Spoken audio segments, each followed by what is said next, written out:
Walking hand in hand on the ocean floor, down deep we wander. Louder we sing, no there is no cure in this together. I don't wanna tell you that it's not real. Nothing is a fairy tale. Everything about you is so unreal. It won't be pretty when it ends. Now how could I leave with your sweet love on me? Yeah, yeah. Something about you always makes it harder. When you got my lipstick on your white shirt collar.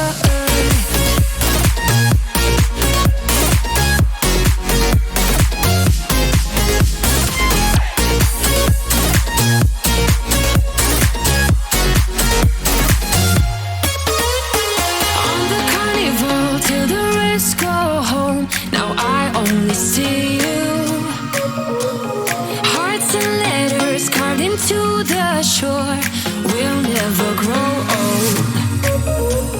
I don't wanna tell you that it's not real. Nothing is a fairy tale. But everything about you is so unreal. It won't be pretty when it ends. Now how could I leave with your sweet love on me? Yeah, yeah. Something about you always makes it harder. When you got my lipstick on your white shirt collar.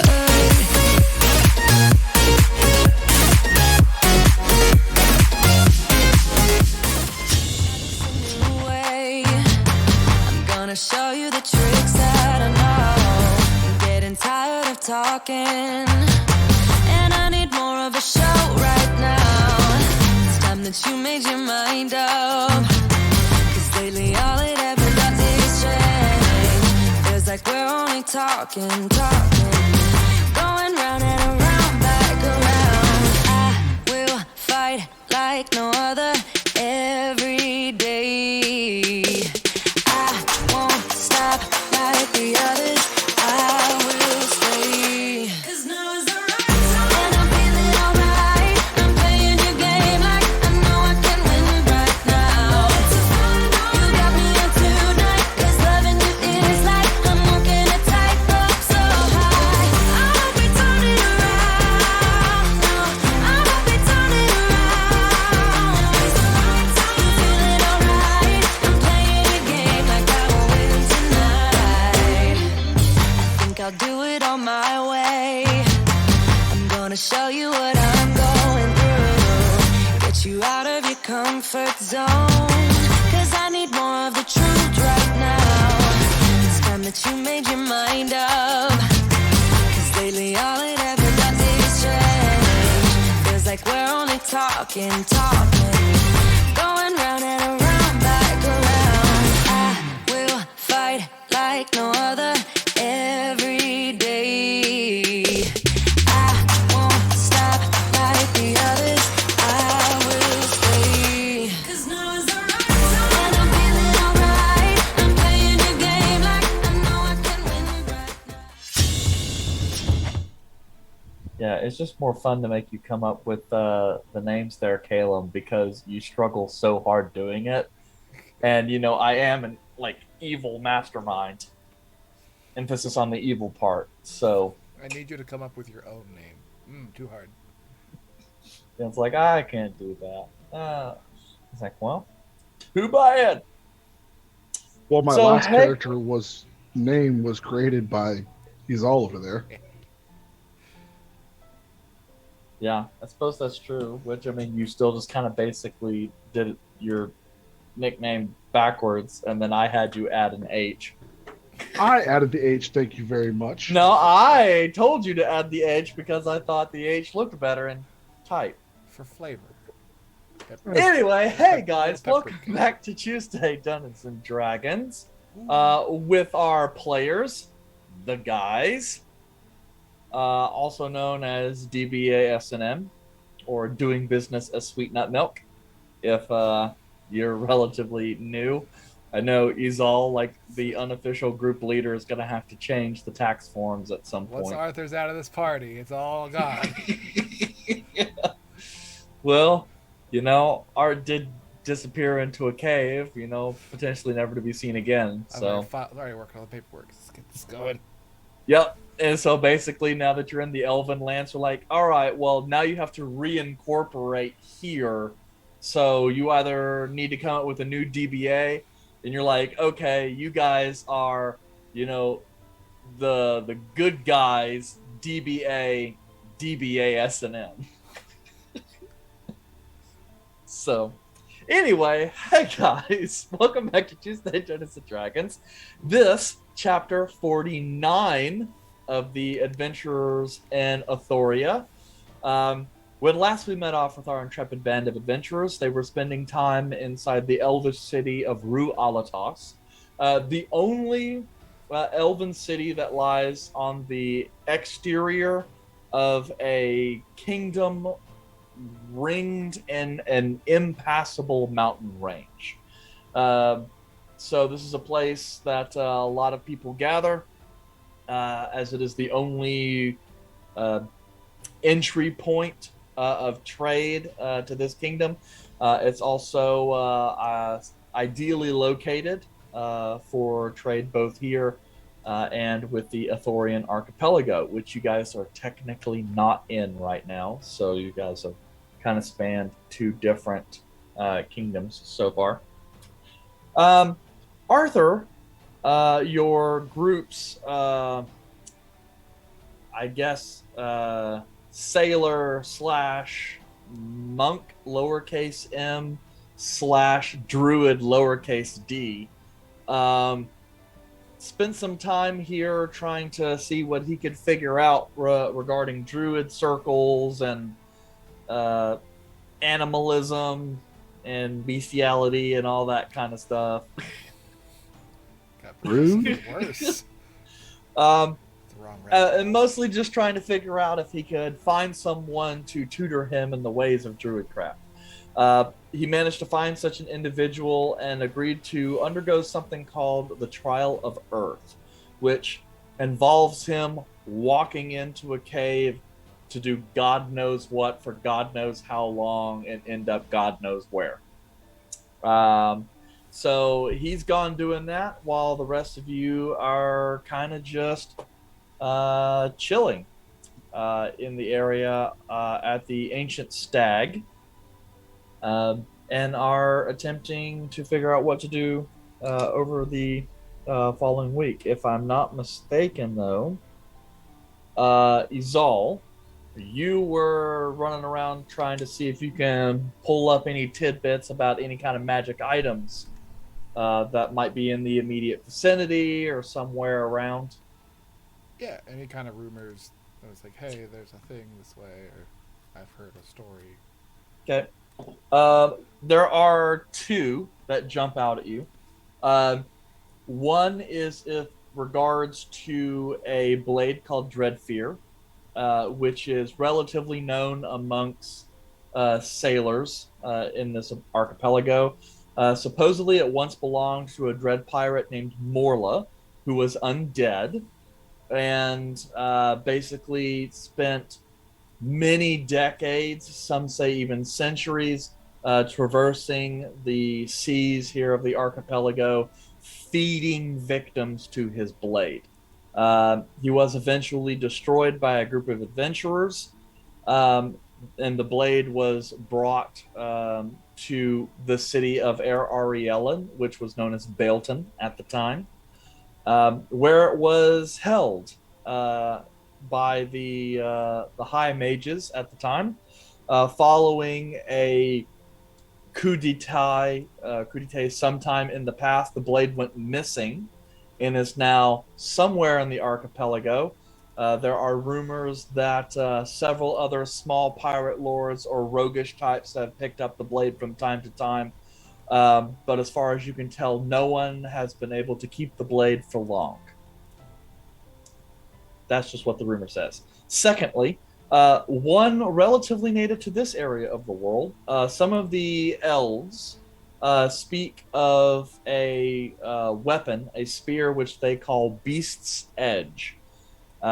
Supposedly, it is a spear of ancient elven make that has the ability to trap the souls of vanquished creatures and wear them on the wearer's body as tattoos to be released some point later, and then have those creatures fight as summons.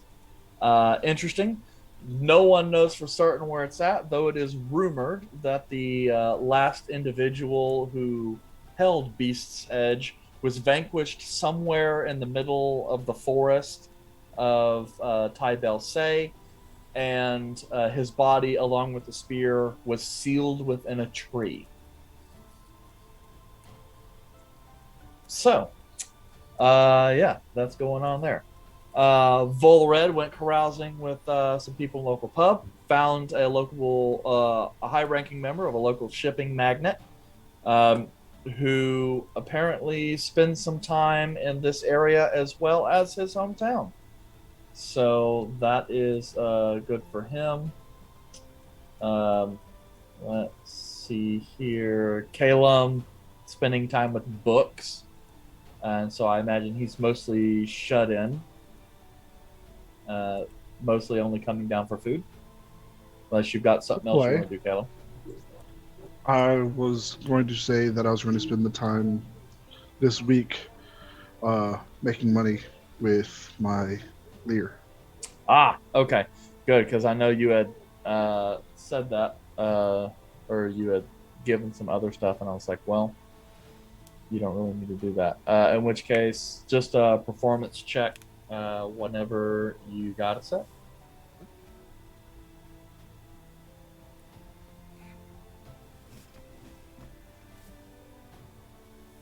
Hey! 42. 22. Oh, for a second I thought you said 42. I was like, what? Good, but not that good. Yeah, but actually, you did really nice. You earned 53 gold pieces this week. People here apparently like your eclectic mix of music. Works very well, and though elven-dominated town, you know, the rest half of it come from all over the area. So actually comes up pretty well for you guys. Let's see here. Gander's not even with the group anymore. He dead, you know. He's not dead. He's socially dead. He's Well, dead. he was to already us. socially dead before he left. Damn, you're fast Socially on that one. undead.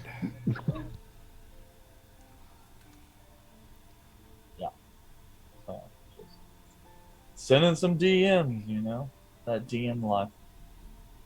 The DM is DMing.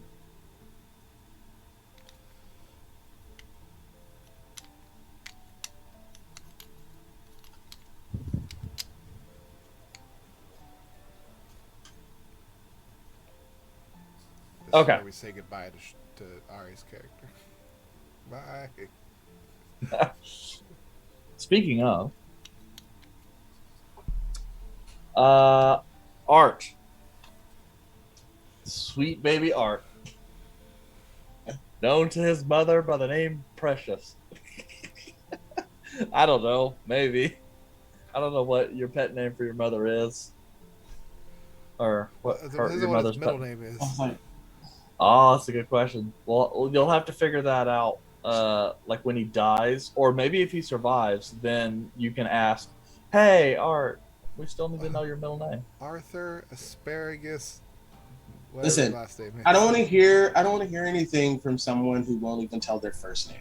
So you can chill out. Maybe You so. can go. Nope, and that's great. Let's continue my story. It's my moment. Yeah. You're about to Shine shut bright everyone like up a for diamond. 4 hours. It won't take. Art. Yes. So, Tika takes you to the far northern section of the village, or the city, really. It lies about a half mile or so away from her little hut, and there you find a section of door frame that has been carved out of the rock.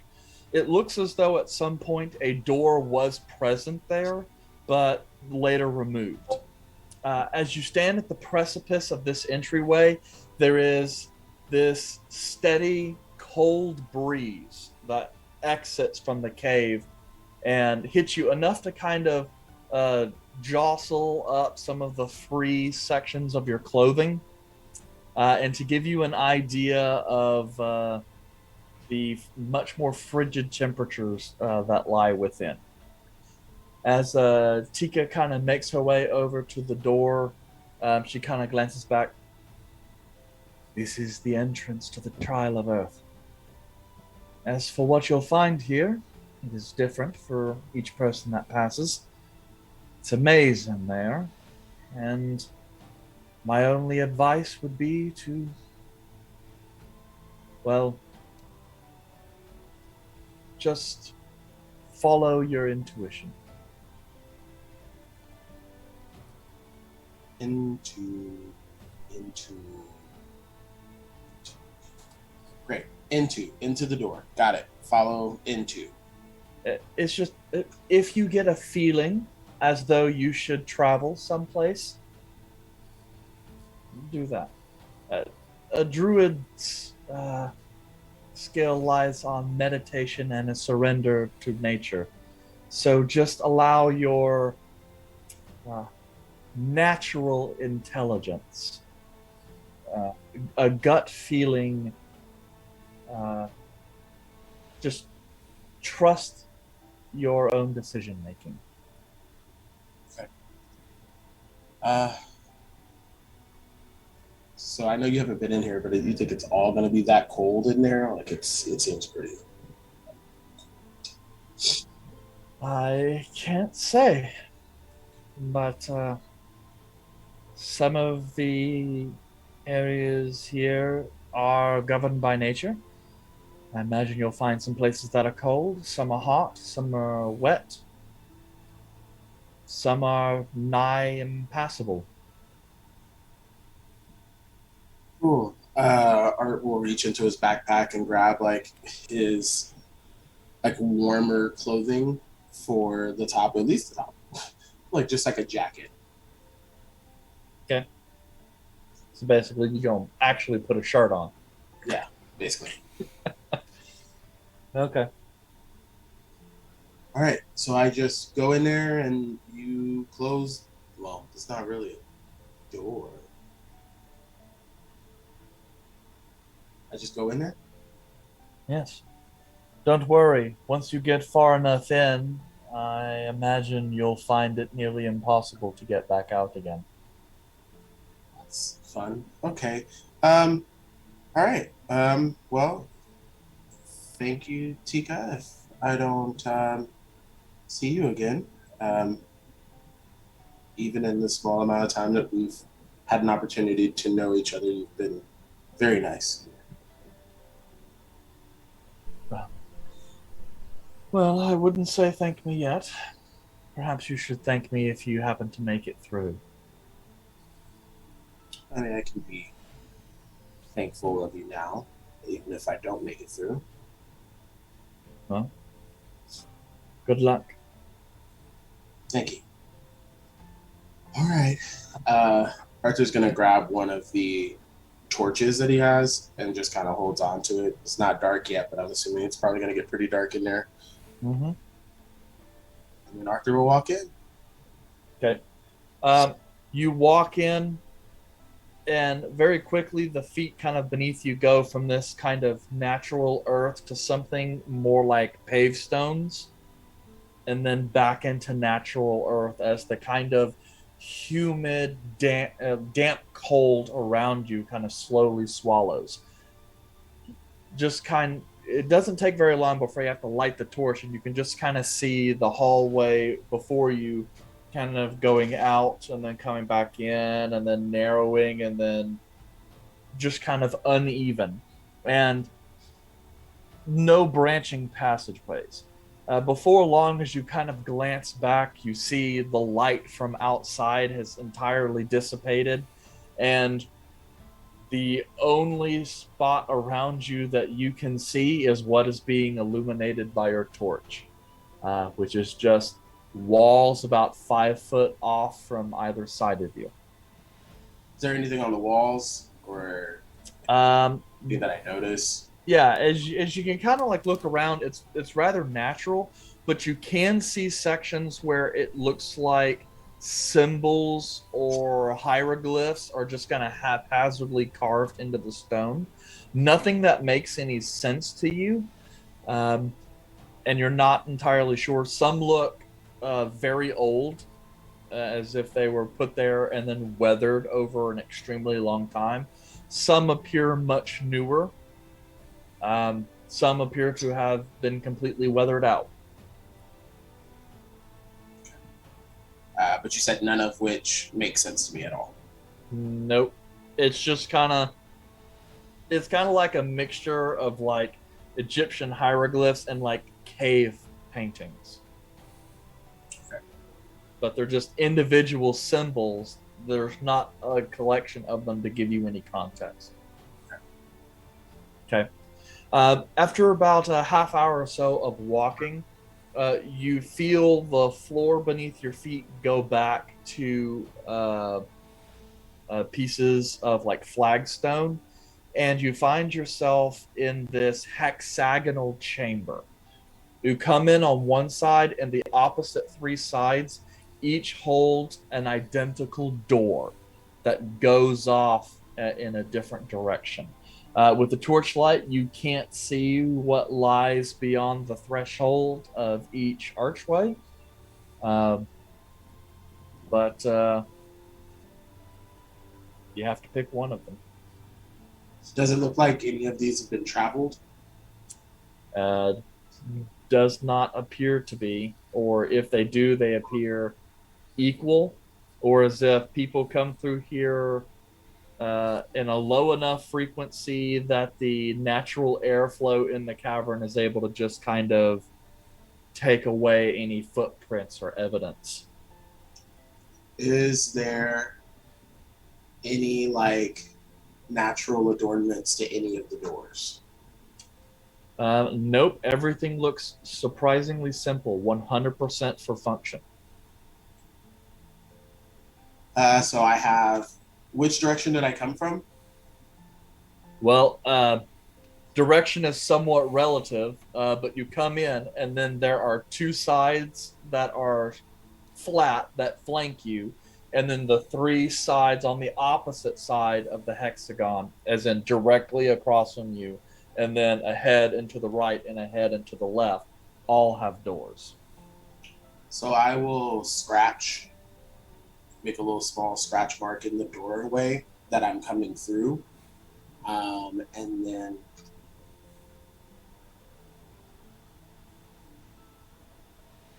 said 3, right?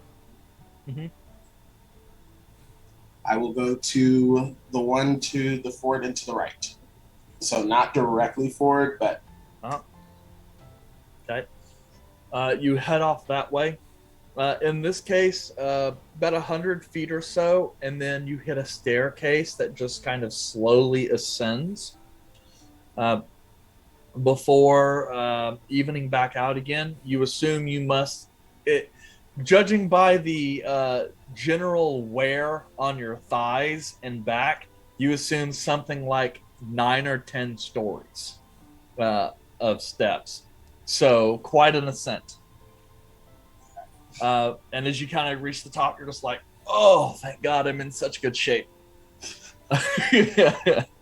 And continue on before the hallway widens out yet again until you pass through a 10-foot wide archway into a large kind of circular room, about 60 feet in diameter. Here, there is a doorway that sits on the opposite side with it's kind of hard to tell exactly in the torchlight, because it's a little bit outside that range. But it looks as though there is some sort of shape carved into the stone edifice of the door. Um, and then around the edges, there's some friezes that depict um, giants and other natural type creatures, and they all seem to be somewhat lorded over by this sort of angular humanoid shape that seems to bear some kind of almost kind of Aztec or Mayan somewhat crown. Okay, so this is just on the walls. This is not to the door. Is this the one that's like? Are these walls that are right around the door? Like, Yeah, so it's a circular room. okay. So as you kind of come in, you can see these kind of depictions on the wall, and they go up on both sides until they meet that door directly opposite of you. Is there anything on these depictions that stand out to me besides the fact that it's just like animals leading to this like Aztecian god? Like, is there anything that Yeah, so I mean, some of the animals that are there, um, there's quite a variety of them.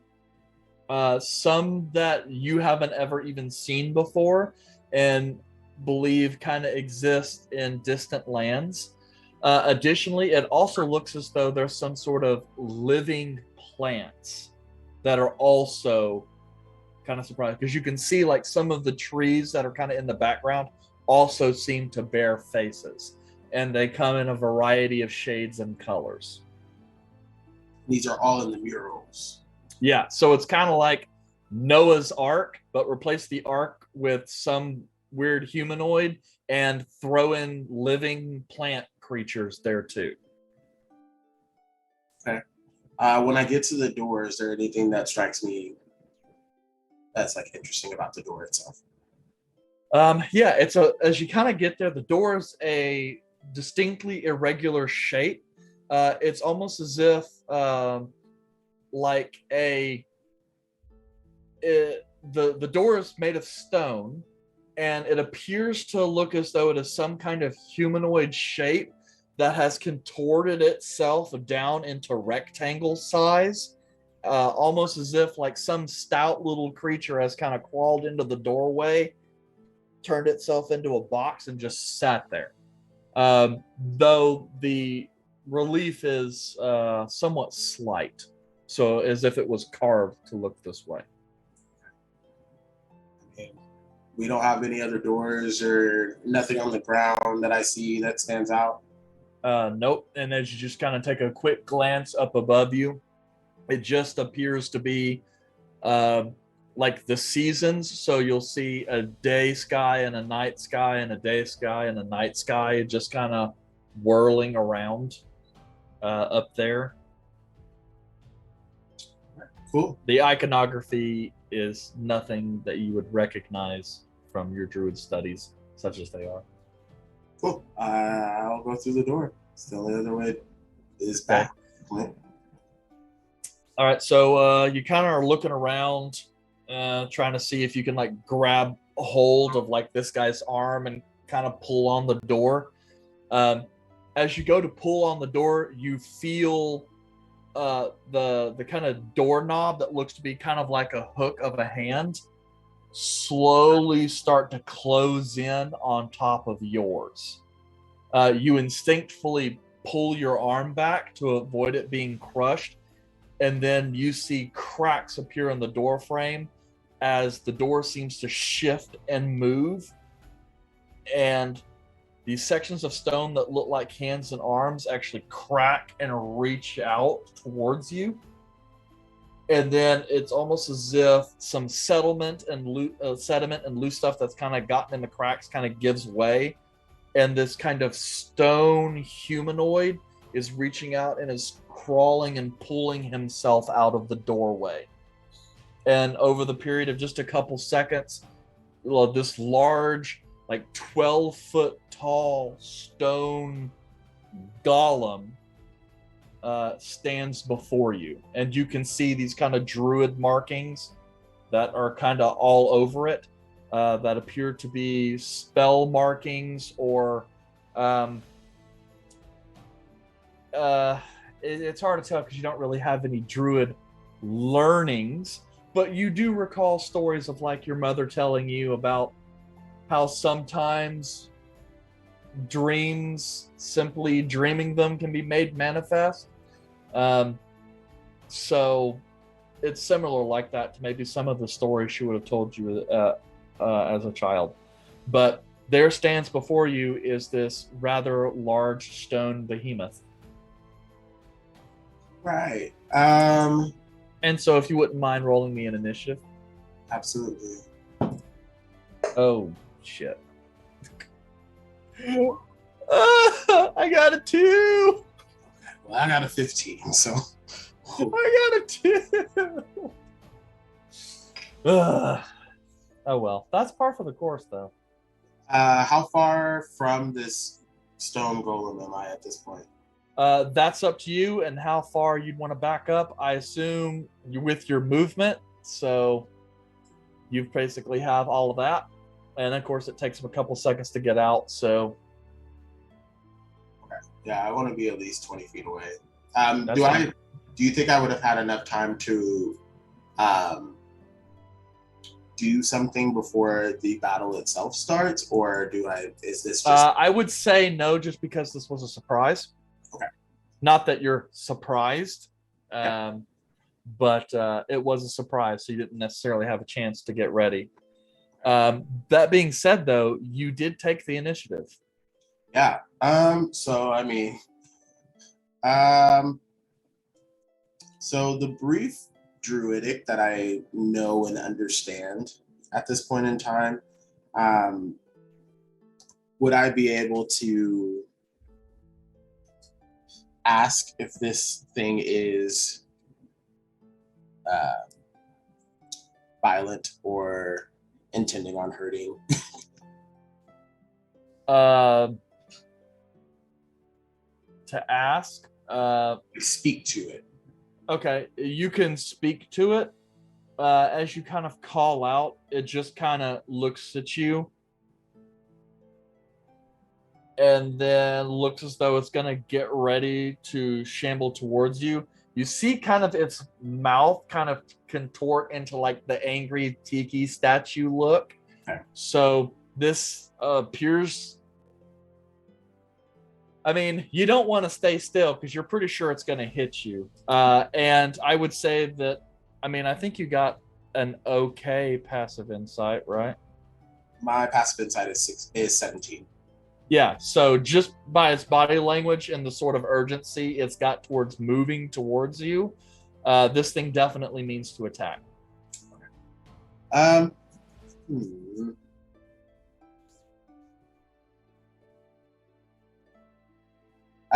The door behind it, Mhm. Is it open at this point, or? It appears to be open. It's standing in the way of the door, but it appears to be open. And it came out of the wall, like itself? It came out of the door frame, which is, it's almost as if he became the door. He just kind of squunched down in there and said, "I'm not moving." Like those characters in a video game where you have to go through this stupid long quest line and bring the guy an apple, and he's like, "Okay, I'm good. I'm going home now." He's all over there like, "What the hell?" Yeah. Okay. With that, I will most likely just wild shape, and go bear form. Okay. I don't know if I'm going to be... With my quick glance at the door, does it seem like this creature can fit through that door, or is able to change their shape to where they would... You don't know if it can change its shape. It looks as though with some effort, it could probably crawl through the door, but it'd be a bit of a tight fit.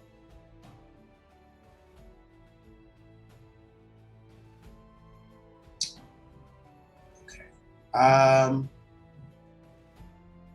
actually not going to wild shape into a bear.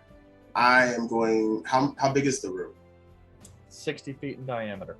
60 feet. I'm going to back up as far as I can to the other side of the room. And while I'm backing up, I am going to take out of my pouch the water skin of the Spring Fate. Mhm. I'm going to drop a bunch of water on the ground. Okay.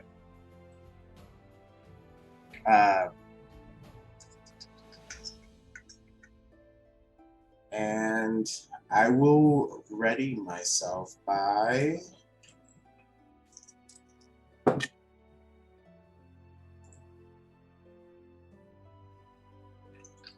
Can I ready myself by taking the dodge action?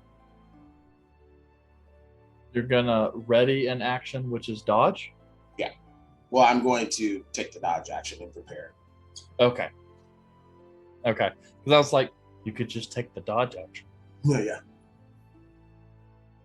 So Okay. I'm going to go to the back side of the room, and then I'm going to take the dodge action. Okay. So as the stone golem is sitting there, kind of pulling up to its height, it kind of is still looking at you. You see it arch back a little bit and let out this roar, which kind of echoes through the chamber, and it hits you like a whole bunch of force. I need you to make a wisdom saving throw. Wisdom saving throw? Yes. Okay. Looks like 19. Jason's getting ready to send me nasty grams. 19 is a pass. There's a brief moment where you feel as though like your vital energy is slowly beginning to sap and you get a little lethargic. Almost kind of like the tail end of Izal or like Kalem's haste spell, but right up front. But you're able to kind of shrug it off. And at that, the stone golem just looks and starts walking towards you, kind of making its way to the center of the room. About halfway there, though, you hear kind of a crack as like part of its leg falls off, and it like goes to throw its hand down to brace itself, and then part of its shoulder and stuff falls off. This thing appears to have not been animate for quite some time, and so some pieces of it are kind of starting to fall off a little bit, as he has not been properly maintained. But that is its turn, so it now lies about 20 feet away from you or so. I'm going to move. It's not prone. It's just kind of holding itself up at this point, right? Yep. I'm going to move about 10 feet in its direction, and I'm going to cast Earth Tremor. Okay. So it's going to need to make a dexterity saving throw. Yay. Okay. Which for this, it gets no bonus. That is going to be a 6. Dexterity saving throw is a 15. So on a failed save, the creature takes 1d6 bludgeoning damage and is not prone.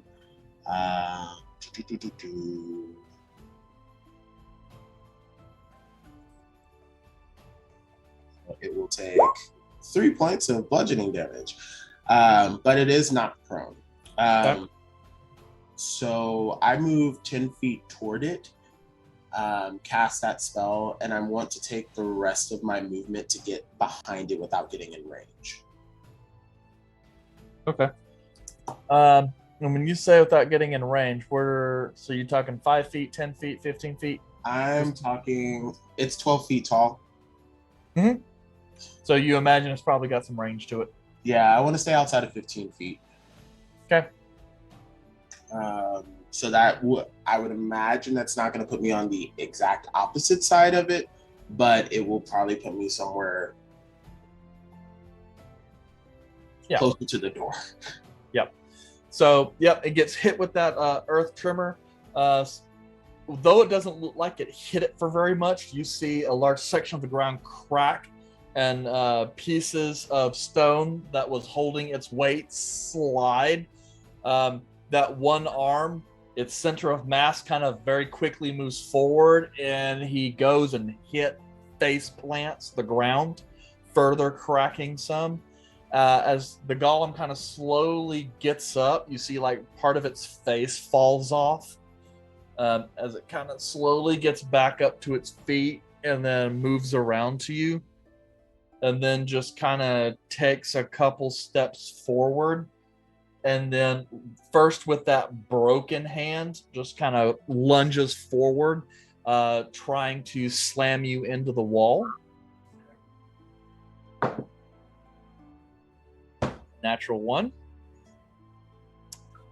Okay, which kind of sucks because I have a pretty good attack bonus. As that happens, you kind of dodge out of the way, and it comes back with a hook with its other hand.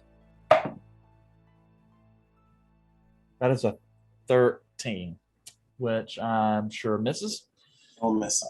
Yep. And so you bob and weave again and are now kind of stuck right there, kind of next to some of his hands. It kind of dislodges part of the stone, comes back, and looks as though it's getting ready to unleash another blow, but that's its turn.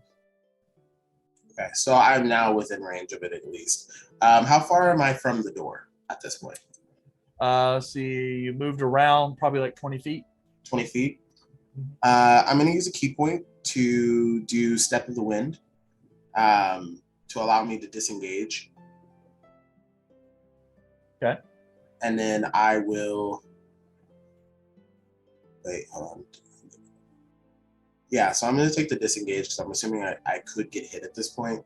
And I am going to move to the doorway and try to get into the doorway without provoking an attack of opportunity. Yep, which you're able to do easy enough into the doorway. As you happen, you hear kind of the rumbling of the ground behind you as the stone golem is like trying to shift its weight kind of quickly to reorient itself towards you. But you make it through the doorway without it being able to attack you. That as far as I can go in the doorway, that's as far as I'm going to go. Okay. Since you used the key point to Step of the Wind, you can move twice, so that's 60 feet. So that's 40 feet through the doorway.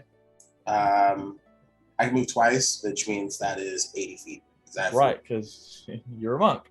Yep. So you basically turn around and just kind of bolt. There's kind of a brief moment where you're kind of like, torch. And you kind of have to move around, feel your way just a little bit. But before long, you kind of round the corner and you happen to like look back just as like the stone golem's head is just kind of peeking in sideways, looking down the hallway. And it looks as though it is going to try and pursue you. But by the time that appears to be the case, like you're so far ahead of it. And then after a few more minutes, like you no longer even really hear it behind you. So about another few minutes though before your heart rate kind of starts coming down a little bit more from the flush of combat, and you kind of get back in a normal traveling rhythm. Before long, you enter into an identical hexagonal room with 3 archways on the opposite side of you, built to the exact same scale and proportions. I would imagine I would have lit another torch at this point in time. Yep. So just to make sure that I say that.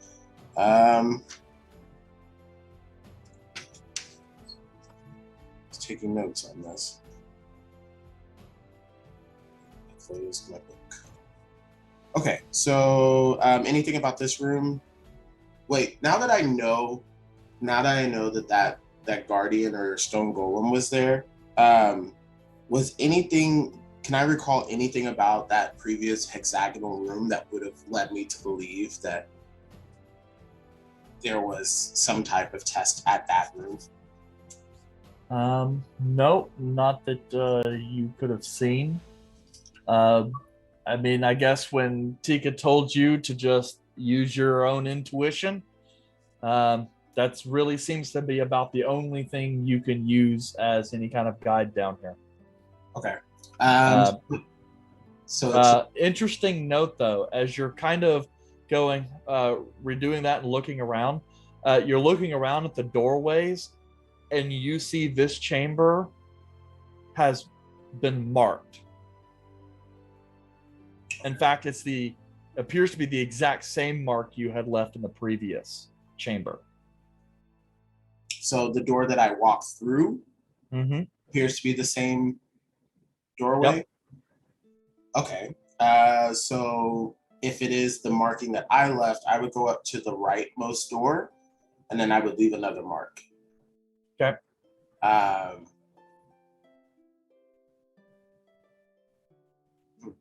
So that leaves the left door and the door straight forward Mm-hmm. that have no marks on it. Yep. Okay, well, quickest path is straight, so I'm gonna go through the front door then. Okay. Straight ahead. Yep, and I'm just gonna go ahead and mark this door on the way there. Just go from there. Okay. You pass ahead, and after what seems like hours traversing a maze of tunnels underneath, you are elated to find yourself in another hexagonal room, this time all but the leftmost door being marked. Great. This is a test of will. I will go through the left door and I will mark it. Okay. You go and mark the door and begin the next leg of your journey as you descend into the darkness, hoping beyond hope that you'll get to your destination eventually. Yeah. Speaking of eventually, it's been several days now since Arthur has departed on his journey with no communication whatsoever from the group. At this point, most of your prepared activities have kind of resolved themselves, and you're starting to look over your to-do list and trying to figure out what's going to occupy your time now. And obviously, your thoughts continue to dwell on why it has been so long without word. But you still remain at the Ancient Stag, there in the waterfront of Air Ariellen, as an impromptu team meeting at lunch kind of facilitates a discussion on your next courses of action. All right, let's take attendance. Caleb, you suck at this. He's asleep at the table. Okay, on to the next one. Caleb's absent. Here. Nah, it's too late. You're absent. Check. Forward. Yeah, Ah. Here. And Arthur. Alright, he's done it. We kinda knew he wasn't here. The same as yesterday. Okay. How many days has it been now? It has been 5. Oh god, it feels like it's been hours. Minutes even. So, what'd y'all do? I've been playing at the tavern. What time is it? Lunch? I should be asleep. It's the middle of the day. Yeah, and I've played until like 5 a.m. You're an old man. Shut up. So that's all you did? You just been playing your instrument? I'm reading. Oh. about you, Got some Volred? nifty new spells that I will try out eventually. I got some nifty spells that I'm going to try out eventually. What have you been doing? I got some nifty new spells that I'm going to try out eventually. I look at these all. I look back at Red. Care to elaborate? Why are you not laughing at my obvious joke? Oh, hi. The deadpan delivery, so good. Do you think I can do magic? I don't know. Oh! What? Well, you can change your face, I don't think that counts, though. but it is magic.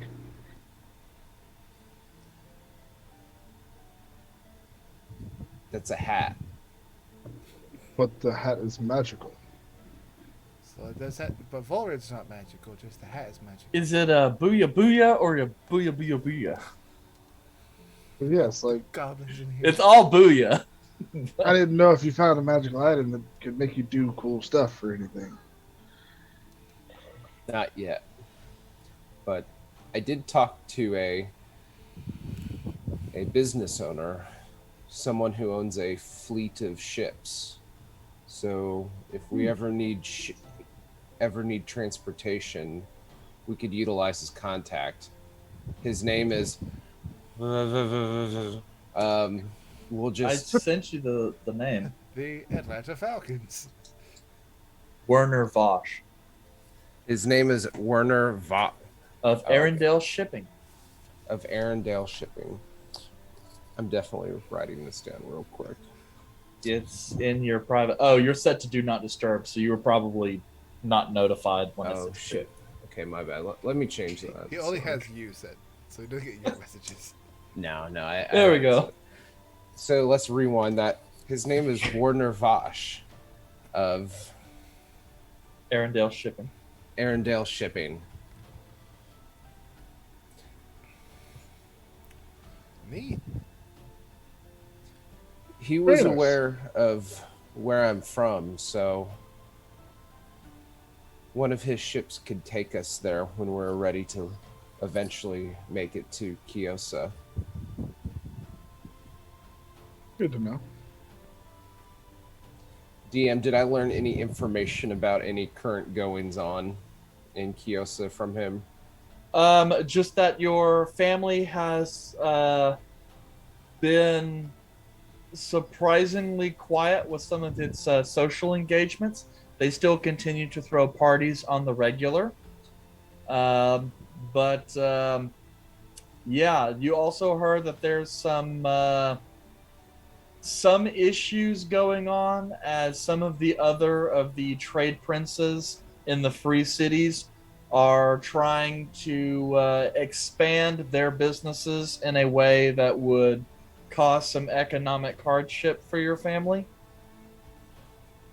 Okay. Your father has so far responded with the usual amount of bravado and threats. The elfish version of "you can suck my unit." Bite my shiny metal ass. Shouldn't have said that because I have questions that I shouldn't ask. Keep going, Eric. Nope, I mean, that's pretty much it, what he's saying. He's been arguing at the fact that it looks like there appears to be more and more unshady characters, mercenary types, that seem to be around the Kyosa area. And there are rumors that your father might do something harsh, like start a war with some of the neighboring cities. One that most people seem to believe he could not possibly win. But it is making it hard because some of the more established and reputable shipping companies, like Arendelle Shipping, are starting to decide whether or not they're going to continue using it as a port of call. So I tell the team that. Your dad sounds like a cunt. He has always seemed to feel inferior when challenged and tends to act out in ways that could be his downfall ultimately. But for some reason, he has always prevailed. He is a strong man. Socially, seems put together, kind. But when that mean streak comes out, you know.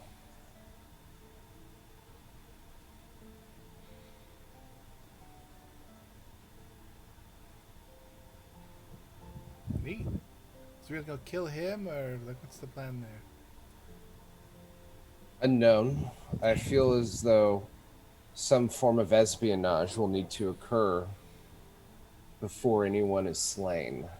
Again, I need to know why this has happened to me before blood will be spilled.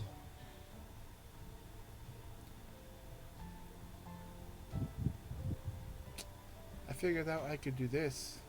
And I put my hand up to my head, and I point over at Volred, and in your mind you hear, "I have been trying to reach you about your cart's extended warranty."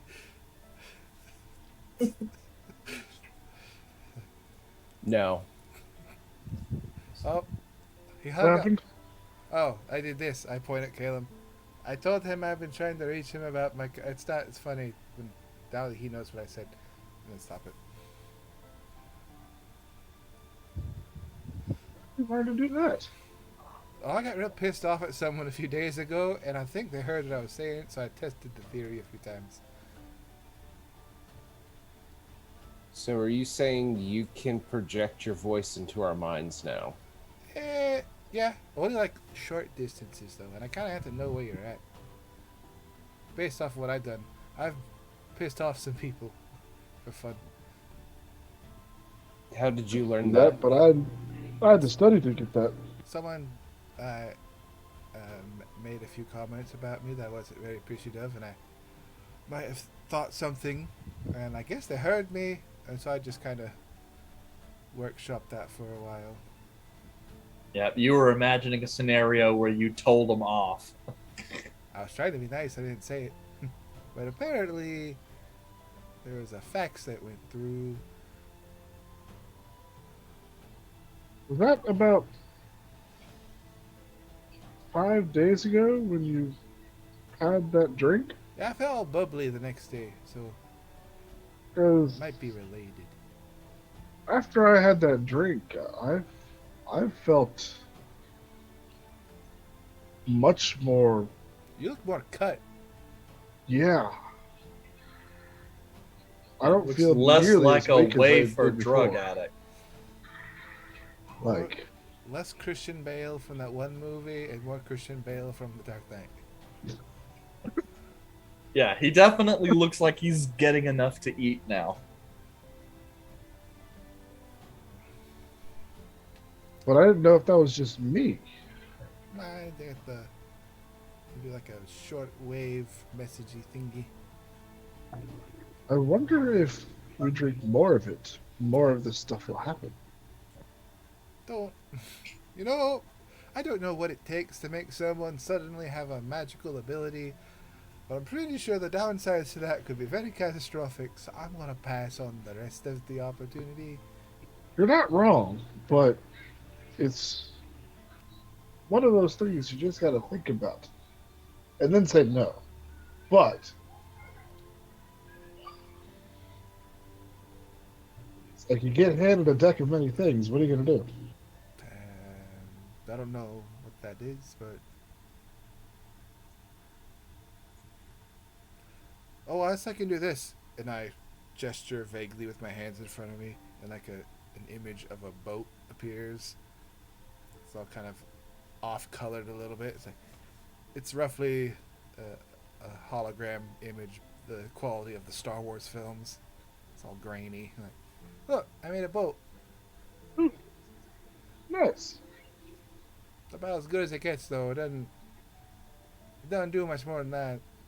So you also know how to do illusion magic. That's definitely new. Very obvious illusion magic, sure. Well, to me it is. No, it looks pretty shitty. My spellcasting modifier is an 8. Like the score is an 8. Like not good. I got another trick, but I can't really do it like in here. He What found is it? that out when he passed gas. I could obscure a very large area. What? I could make it very foggy. That'll come in handy. Can we see a demonstration? I'm not in here. Obviously. I do it. Let's go outside. I'll do it. Okay. I get it. Go outside. They don't like it when we do magic, so I'm gonna go around the corner. Oh. We probably shouldn't do this then. Well, if no one sees us. Ooh. Well, It's what the you middle just of said, day. you're gonna do a fog cloud. Well, exactly. They won't see anyone. It's the perfect plan. But if we do it at night, you can't really see well at night either. So I'd say do it. I Go can around the dissipate corner. it. I look both ways. Like a small alleyway. There are guards, or I'll wait for when it looks like no one's coming. Okay. Yeah, you don't see any guards. It's the middle of the day in the waterfront, so there's still lots of people here. But yeah, no guards. And most of the people here don't look to be citizens. They appear to be mostly sailors. Great. Pull my finger. Pardon? Pull my finger. I only have certain ways I know how to do it. What do you mean? Caleb, pull my finger. Adam pulls Gonzal's finger. Just kind of cracks the knuckle. Like, good. I'm getting going. It was hard to do that, and I just kind of fall flat on my back and just hit the ground really hard, and I cast fog cloud centered on myself. Like, Okay. ow! Yep. The entire area just gets heavily obscured in fog. Yeah, but it doesn't take long before the wind of the waterfront starts. I'm gonna help it by dispersing casting it. Gust. Just disperse it immediately. I slipped Okay. on some water on some algae, and when I hit the ground, it did that last time. So I gotta figure out how to do it without falling flat on my ass. That would help. But yes, that is definitely something that can come in handy. Especially if you are able to see through that. Are you able to see through that, or is it completely It's different for you as fucking well? fog. I can't see through fog. Yeah, I just know some magical abilities you can see through them when you cast them. Got some high beams over here. Does it stay trained on you the entire time? I don't know. I've only been able to do it on myself so far. Again, it's the whole point. I don't really know how to trigger it past the whole falling down part, and I can't really do it again. Felt like tomorrow. Alright, so I think if we find a way to make it to where you can see through that, you can use that and obscure yourself while you fight people. But I want to let them know who kills them. That's why you scream. That kind of gives away the position, though. Yeah, but they still can't see you, so they can't hit you. Anyways, Let's go back inside. yes, let's go back inside. Agreed. I also found out about a cool sword and a spear. That was more asking around stuff. What about the swords and spear? They're very dangerous weapons and should be kept out of reach of children. Unless they're your kids, then it's all your call. Yes, but what about them are so interesting that you would bring them up? One was called Dreadfear. It was a sword by a pirate. And the other one was called Beast Edge. It was an elf spear. From what I heard, they're pretty cool. Are you wanting to search for these weapons? Sure, if we're in the area. Not a lot of them I don't really do much. I sure as hell don't want to buy this stuff. It's more fun you find it. Okay. If you want, I can also take a inquiry to see if I can find some more information about them. I don't know. They said that sword was probably owned by a pirate. And you usually gotta go find a pirate. And typically you don't want to be found by them. I mean, that's what Arthur always did. He tried to avoid them. The other one's in the middle of a forest, like infused in a tree. That's usually a bad sign. Well, is it on the island? Not this one. Okay, because if it was on this island, definitely not.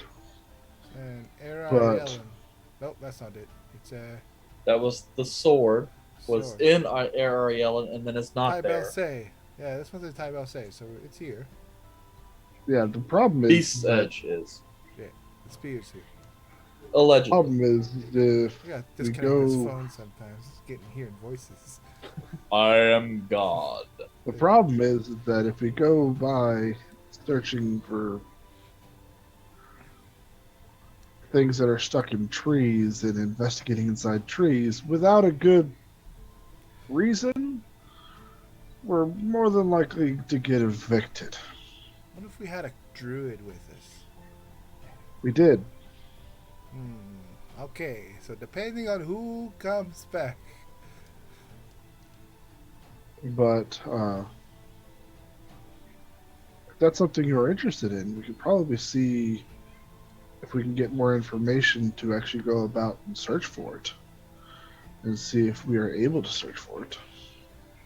I kind of want to go espionage Volredstad. That's always a good option. But we also don't know how long we're going to be waiting for Arthur. Because it's already been about 5 days and we've heard nothing. Yeah, and our ship he's scheduled for is supposed to leave like today-ish. In a couple days. Why are you Yeah. so now compelled to listen to Arthur? I always listen to him. I just didn't do what he said.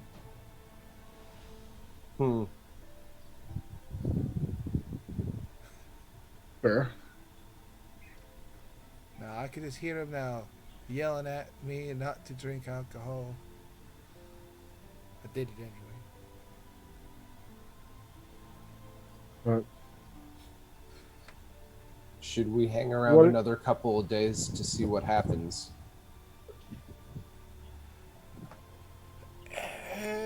I think we should. Let's find. He didn't tell us what boat he had reserved for us. We should probably go figure out which one that was. Yeah. What was it called then, Eric? That is a good question. Because you didn't tell us at the end of last episode. I didn't write it down. Because I asked about it, and he said no.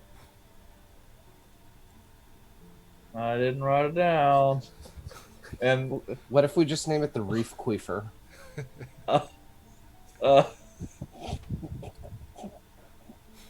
Reef Khalifa. Khalifa.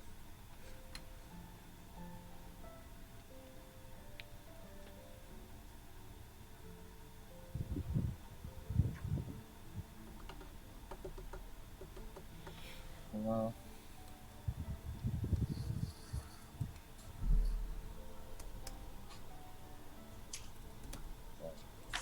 So bad. We can die.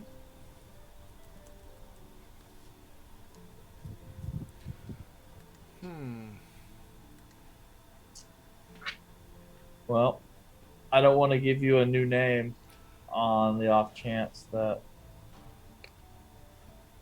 I already gave you one. You didn't give us one.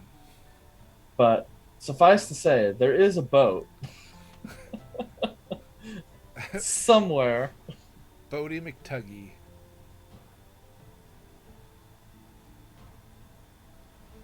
Well, I guess we can go check on insert boat name here to see when exactly they're leaving. Or we can let it just go and we can try our hand getting our own with maybe a shipping company that has ties up north.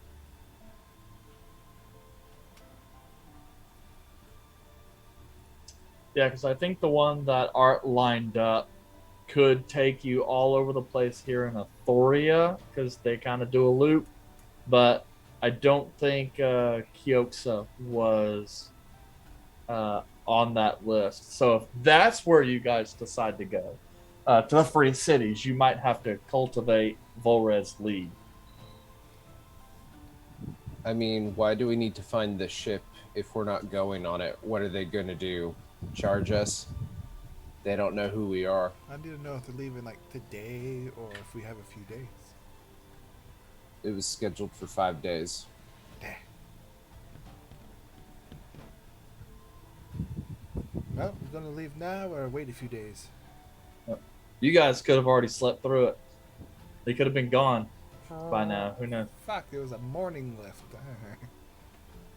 I would rather wait until we have more information from Arthur. Okay, I agree. So I'm fine waiting a couple more days. Gonna help me look for information about this spear. Sure. Cool.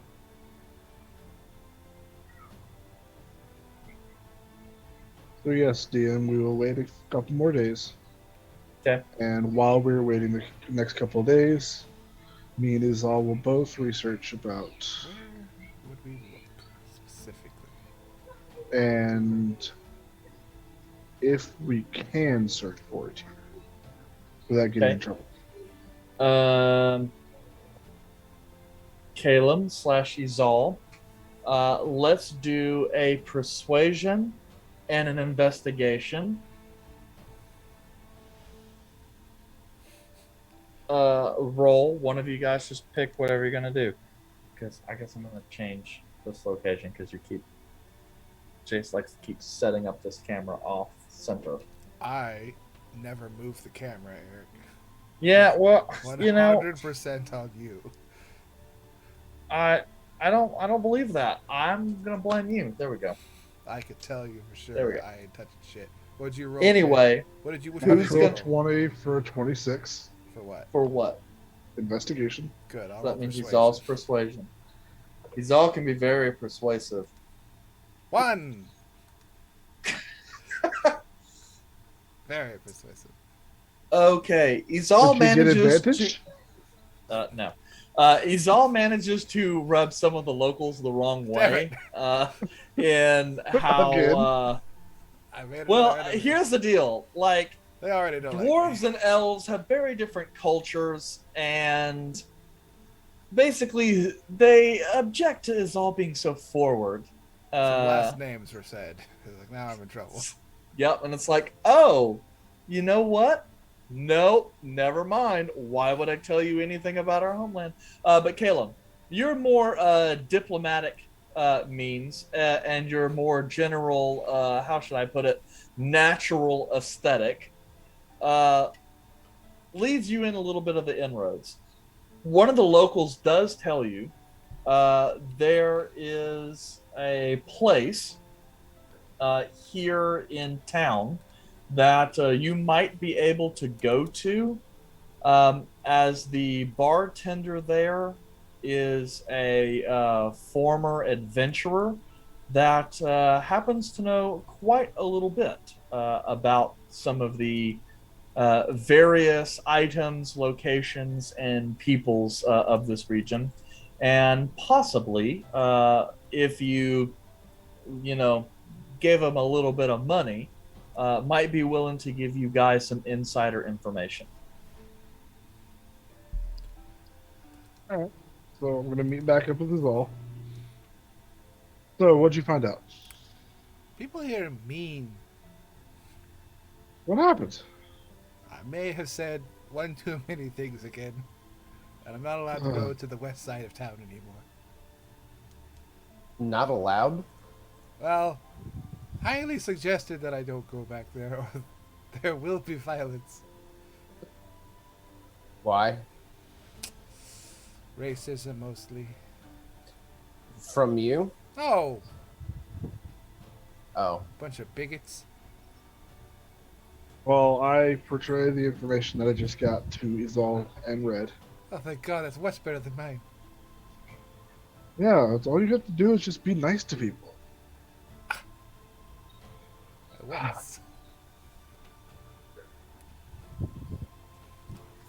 What end of the hammer did you use? I didn't use any of the hammer. I was just probably more informal than what they're used to. Izal's thinking, if I used a hammer, I probably would have gotten better information. It's a lot easier to get information from a concussed individual. Yeah, let's head over there and see what we can find.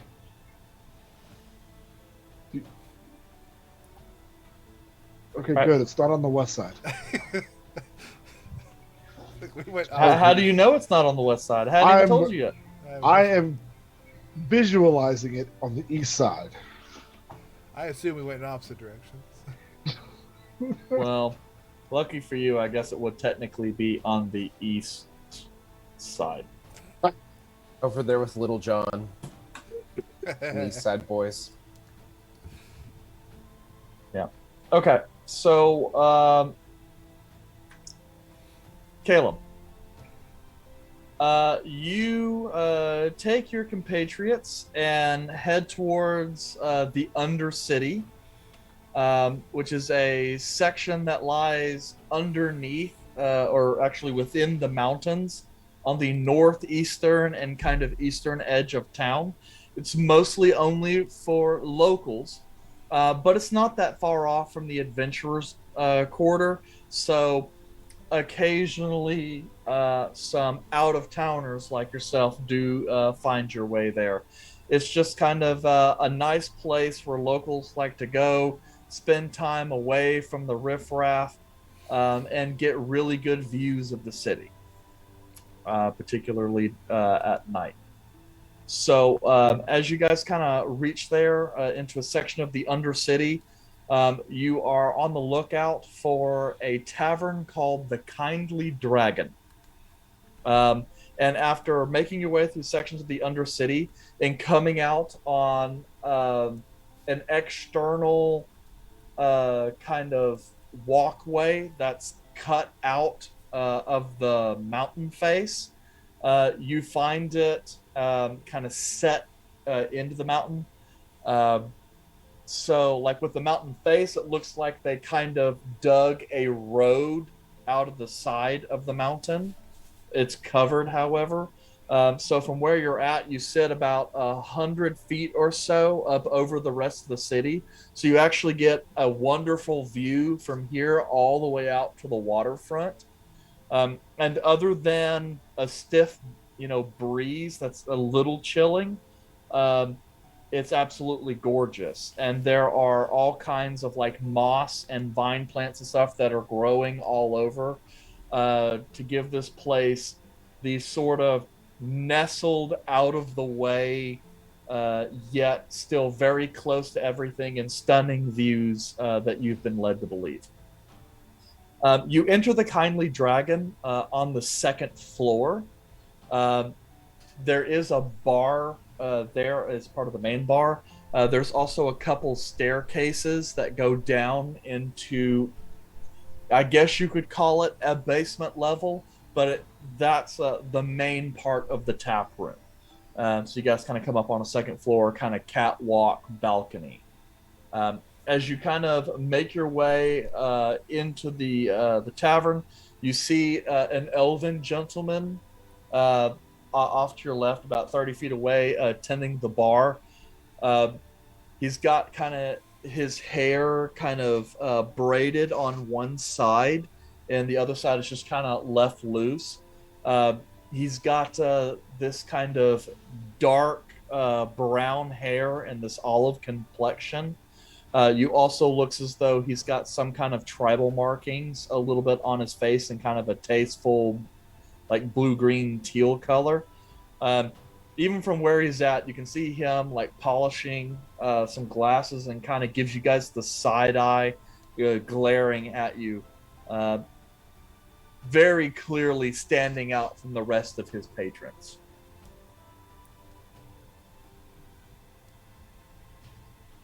Looks to be about him.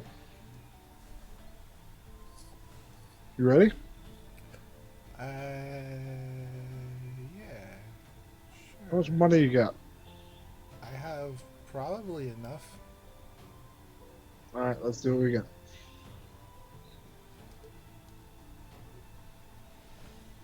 I'm gonna walk up to the gentleman. Okay. As you walk up to the gentleman, the elven figure kind of sits there. He wears this almost kind of silk, kind of off-white shirt that's rolled up cuffs and this kind of beautiful kind of doe skin apron. He's kind of looking you over, despite the fact that he's a bartender. His sleeves and everything about him seems very neat. So you get that this is probably not a super rowdy kind of establishment. Mostly a place for locals to come and eat. As he kind of glances you over. Out of towners. Well, I suppose we do get your sort in here from time to time. I suppose you're here to gain some kind of local perspective on how to get in to the kingdom, eh? No, I think we've got that part covered. What we're really here for is a few drinks and some conversation. Out-of-towners don't necessarily come to taverns such as these, filled with locals, unless they're looking for something in particular. So, how about you tell me what it is you're looking for, and I can tell you to fuck off, and we can both enjoy the rest of our day. I'm an alcoholic and I like to try regional drinks. That's pretty true. He kind of looks over at you. Very true. Well, I suppose if you have coin, I won't turn it down, even if it is foreign coin. But he kind of looks you over, gets an idea, kind of notices your elven features. Where are you from? Are you from the Burning Sea? Or somewhere else? I'm from Kiosa. Never heard of it. There's not much there, which is why I'm on a pilgrimage to drink myself to death. Well, I suppose I could understand that. So you'll be needing some high quality drink then. Correct. After all, if you're going to die, you might as well die in style, yes? I like your style. What is your name? My name, well, most people just call me Cedar, for short. My name in Elvish, he kind of looks over to the rest of your party. Not one I'd like to repeat upon mixed company. I quite understand. Sometimes these rascals I'm with make me consider choices in my life. Well, would you like something, you say local, are you thinking more of the local grape, or are you thinking something more mixed? How about one of each? Well, I imagine if you spent any time here in the city, you've had the winter grape. If you have a discerning palate, I do have something more expensive and exceedingly rare that you might be interested in. An Aeolian wine. It's a type of wine with a grape that grows in very limited availability. The wine itself, it takes several years to accumulate enough grapes to actually make a single bottle, and it's aged for nearly 3 centuries, though it will run you about 200 gold a bottle. I haven't had something quite that great in such time. I will take a bottle. Ah, excellent. As for something mixed, are you a bit more in the fruity sense, or do you like to taste the alcohol? Oh, oh, I like to taste the alcohol. All right. Well, we do have a local whiskey that might be to your taste. Uh, it is smoked in a variety of barrels from woods that are only found here on the island. It gives it a bit of a mellow yet spicy aftertaste. You'd be surprised to find that there actually isn't much gimmicky. Um, he kind of looks at you. Well, since you're buying the bottle, I suppose this next one can be on the house. And he says, back one moment, and then I'll handle the rest of you. And as he kind of makes his way back down the bar, he kind of spots one of his other friends and kind of notices the drink getting low, reaches down, pulls out a pitcher, and pours out some what looks like ale, and kind of top it up and sets the pitcher back on the bar. Comes back after a couple minutes with a very nice kind of white, white bottle. It looks as though it was one of those kind of luxurious bottle where they went through the effort of kind of making a mold to put like grapevines and stuff like that on it. And then when they blow the bottle to kind of give it that imprint for a little extra oomph. And so he kind of passes that over along with a cork and goblet. Oh, little baby.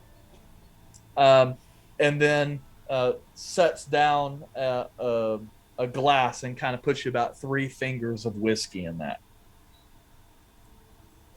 This looks quite amazing. I cannot wait to try it. And yes, good. And he kind of looks over at Izal and Caleb. So, what will you be having? Yeah, I came for information. I don't know what they're getting on about. I don't Yes. want to, like, beat around the bush, but I will buy stuff. I mean, I'll pick some of the Zal. whiskey. Azal, sorry to stop you, Azal.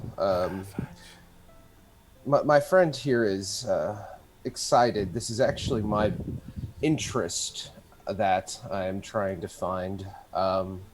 Some local information. I am quite spacey at times due to the alcohol intake. So we come bearing information, and such a fine establishment here would probably help guide me in my direction.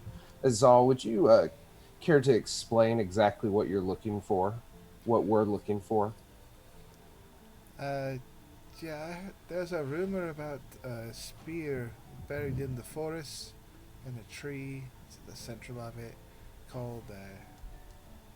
So I try to recall without looking at my notes. It's impossible. Beast's Edge.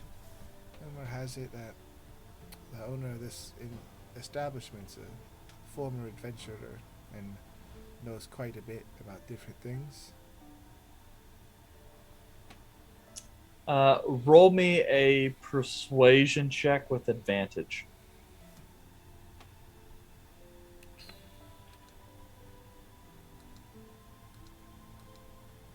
Was that me or Azal? Izal, since she gets advantage because of you.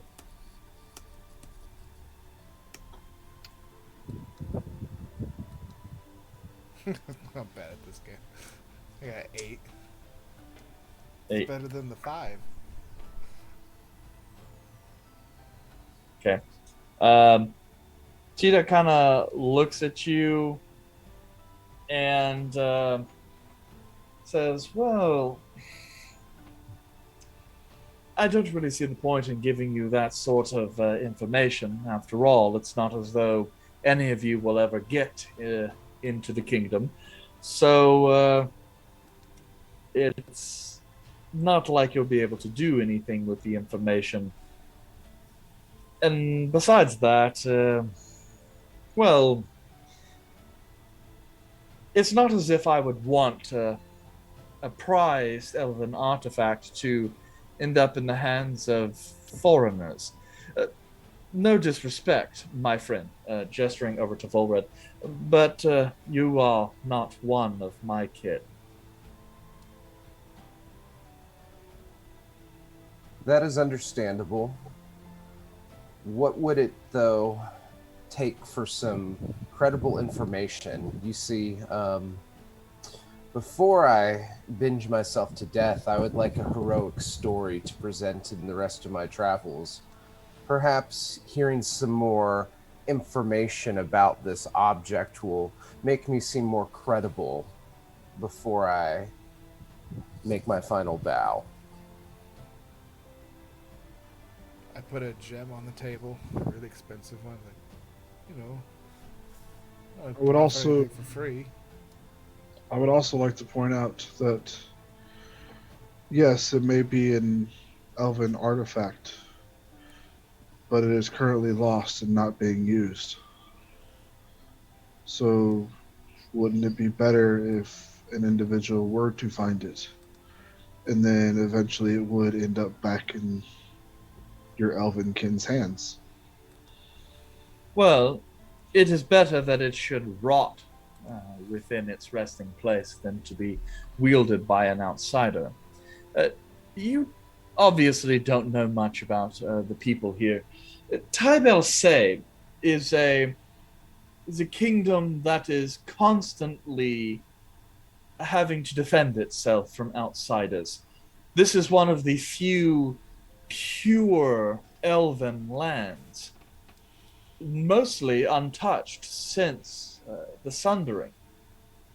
There is an awful lot to protect here, and I don't just mean culturally or racially or anything like that.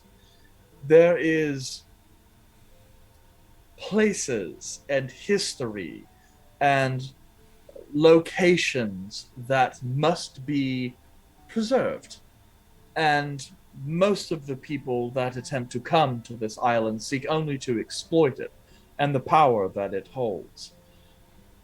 It seems odd, but we have survived as long as we have by not allowing outsiders to defile our sacred woodland. Pull that gem back.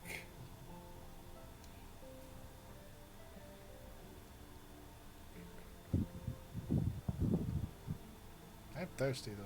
Can I have some of that whiskey? Fine. He kind of looks you over. The whiskey will run you 10 gold a glass. That's a good rate. Pull out 10 gold. Pulls out a glass. You also said you wanted one, right, Caleb? Yes. Or did you want something more unique? I'm good. I'll take the whiskey. Okay, and he sets that and gives you guys each 2 fingers.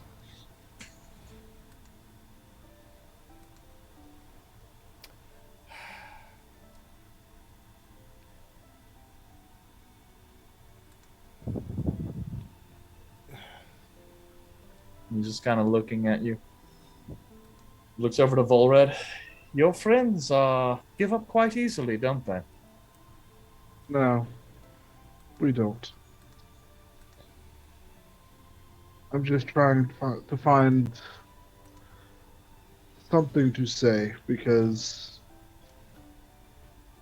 you say there's a lot to protect here, but if you are just protecting stuff to hide it away from everybody, then what real purpose is it? Well, If you it's have not as if nobody we here never. Yes, it's not as if we never allow individuals. After all, the Ashgaran kingdoms have a delegation here in order to open up potential studying. As far as I understand, those talks are going reasonably well. It's simply that we elves, as no doubt your friend couldn't tell you, we live such long lives. We are slow to make enemies, but far slower to make friends. So it takes a certain long standing, in some cases, lives long time in order to build up a sort of rapport and goodwill with which to trade on.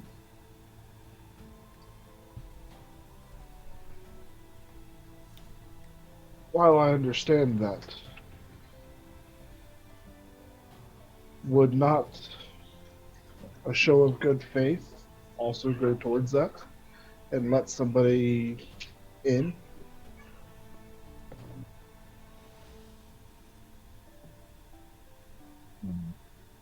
Well, ultimately, it is not my decision to make that kind of thing. The representatives of the dynasty make that sort of determination. But, of course, as a citizen of the city, I am, and a native citizen of the dynasty, not just of this city, Rualatos, am capable of passing through the Dragon's Gate. But you will not find it so easily.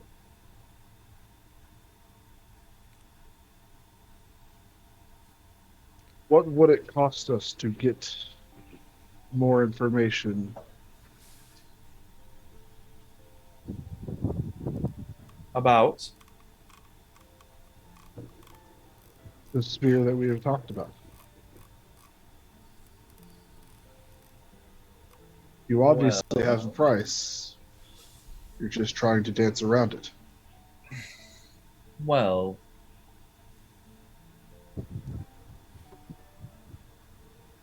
he's kind of looking you over, kind of judging you a little bit. I suppose I could be convinced to sell the information for a price. After all, like I said, it's not as if you'll actually be able to do anything with it.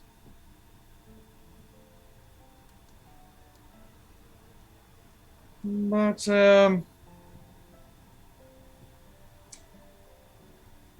let us put it this way. I have told you that in order to make friends here, you need to show some goodwill. Tell me, what is your goodwill worth? Or at least, what value do you put on your goodwill?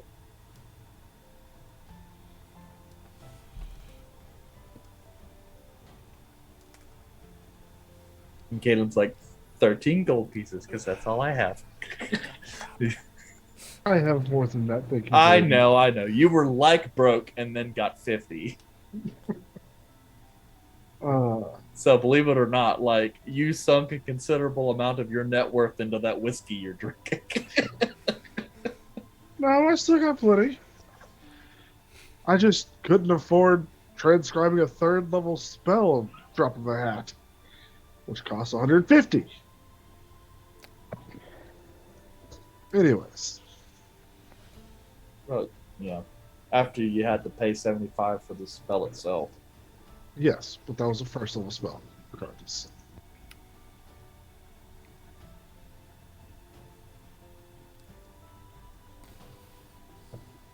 I get in trouble when I say things, so I try to not say things when I know I'll get in trouble.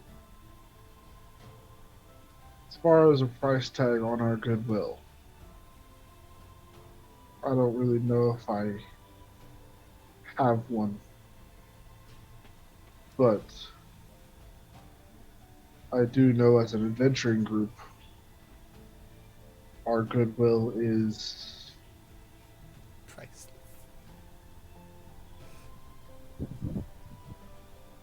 can get things done.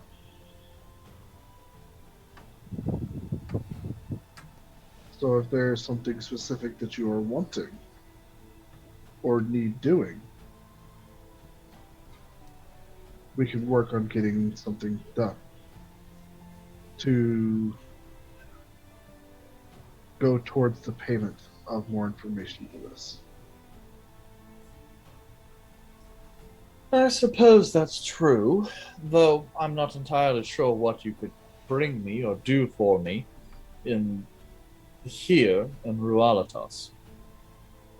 Most of your usefulness would be after you were able to gain some sort of inn. But if that's really all you have to offer, though, I can't say that there's much I could do for you.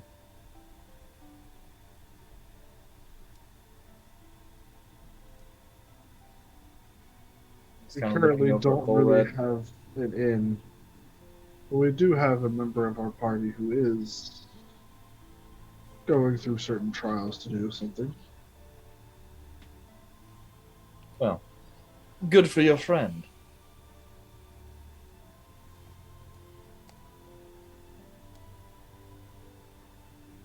Well, it's been nice speaking to you. I'm going to deal with some of my other patrons. Feel free to enjoy the whiskey. And he looks over at Volred. And I would like to know what you think of the Elian wine. And come back sometime, I guess, if you've got coin to spare. If nothing else, you're willing to pay money. I can appreciate that. We'll look over at Exal. I slowly sip my whiskey. The niceties were kind of one-sided.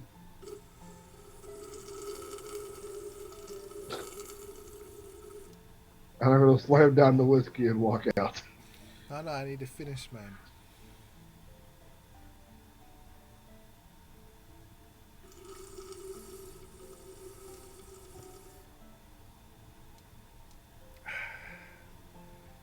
At a lovely 100% markup on this whiskey.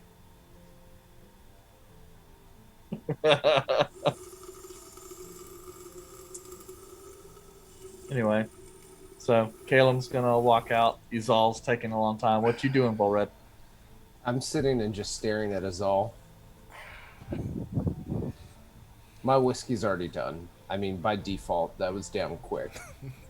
Yeah, three fingers is It's a shot. that's what 3 fingers means to you. Yeah. Oh, look, a full little cup. Yay. Fine, let's go. It's overpriced anyway.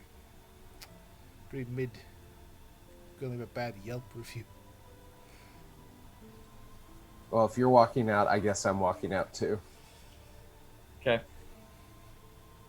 You guys kind of watch as Cetus just kind of continues to eye you guys as you go to leave. You step back out onto the stone terrace that overlooks the town and kind of glance down the early afternoon that it is. A hell of a view.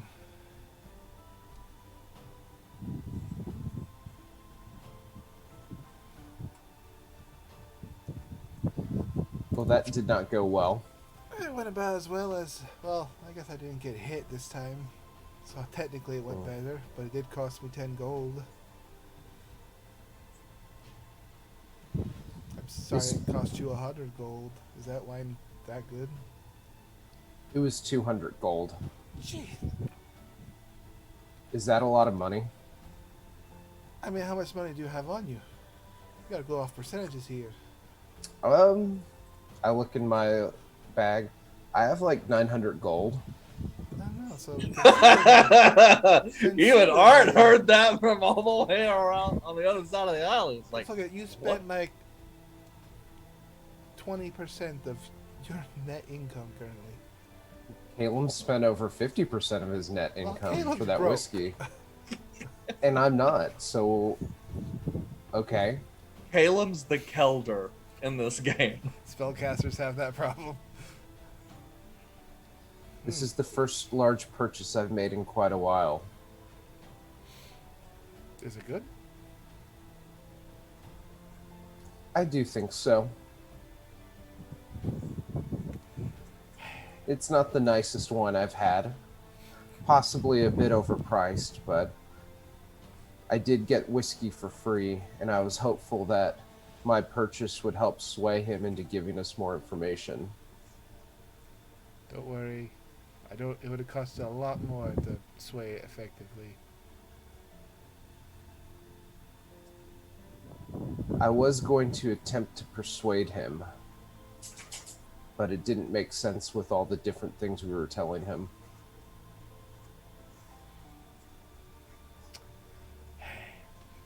Oh well. I doubt he had any good information anyway. It's the center of the forest. Ooh. Can't get there anyway. So what do we do now? I don't know. We could either wait for Arthur, or we can head out to do something else. He mentioned that a dynasty representative would be able to tell us. How important is this spear? It's really just kind of bored. Big fan of weapons, as you can see.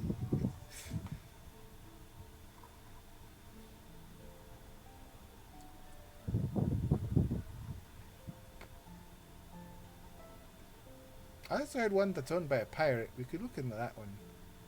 We'll probably ask like a boat captain about that one though. Okay.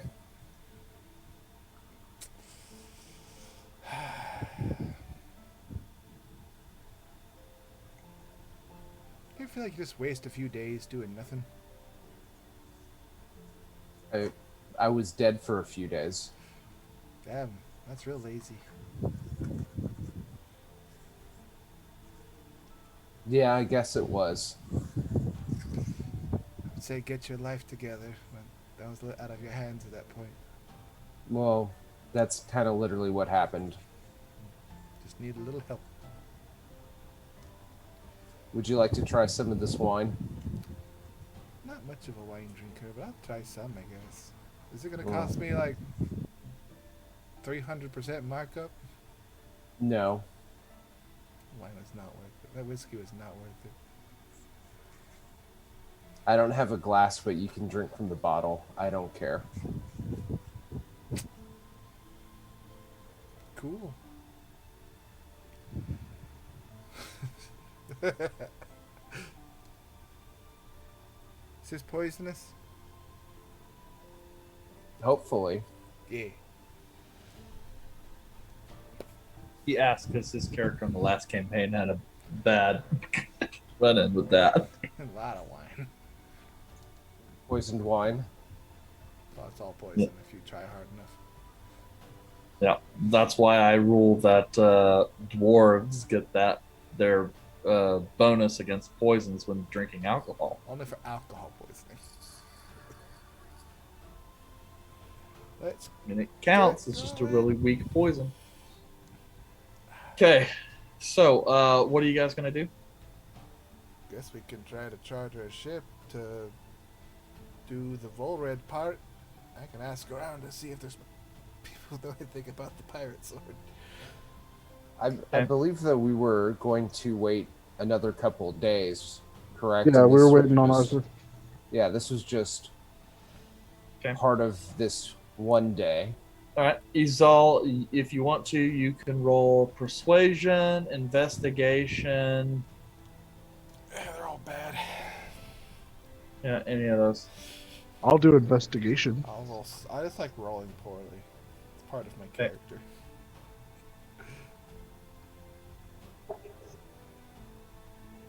24. Kale, you can stop, Kale. Jerk. Come on. 5. Not real good. Caleb, No one likes me here. as you guys kind of descend back down into the adventurers' quarter and start asking around, there are a couple people in some of the local taverns and out on the market that tells you there is a sort of back alley merchant in this area who buys and sells information as well as some illicit / smuggled goods. Where he sets up shop differs from day to day, but he is kind of a person who's good if you have get some stuff that's kind of hard to find.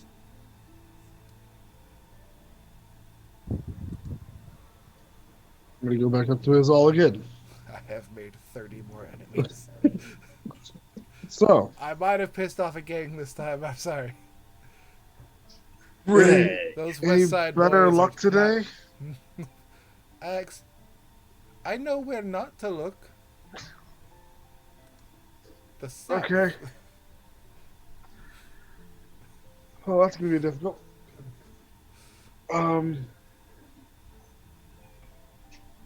I found out of a smuggler, and they might have information.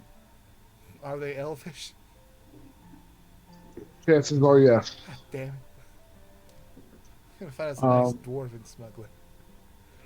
I will say it's one of those kinds of shops that change every single day, so it's possible they don't have the same reservations. Um,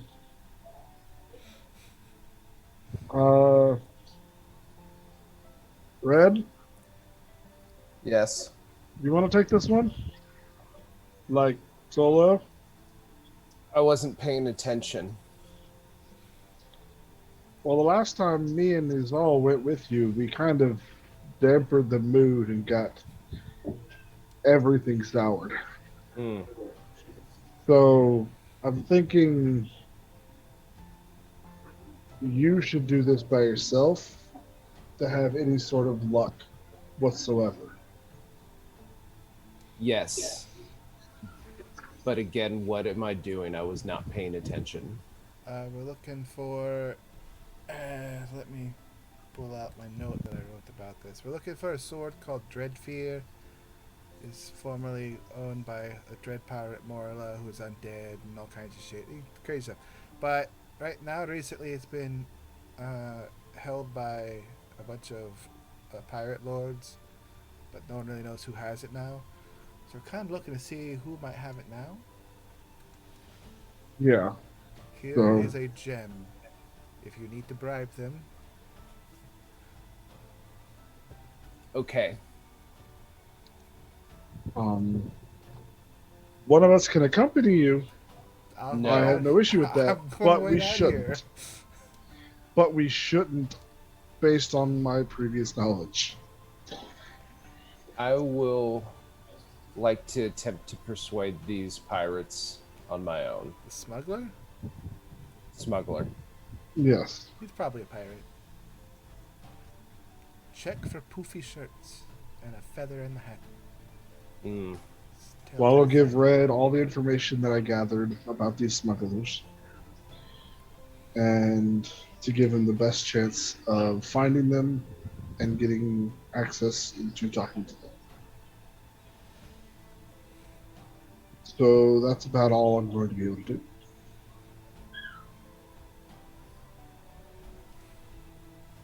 Yep.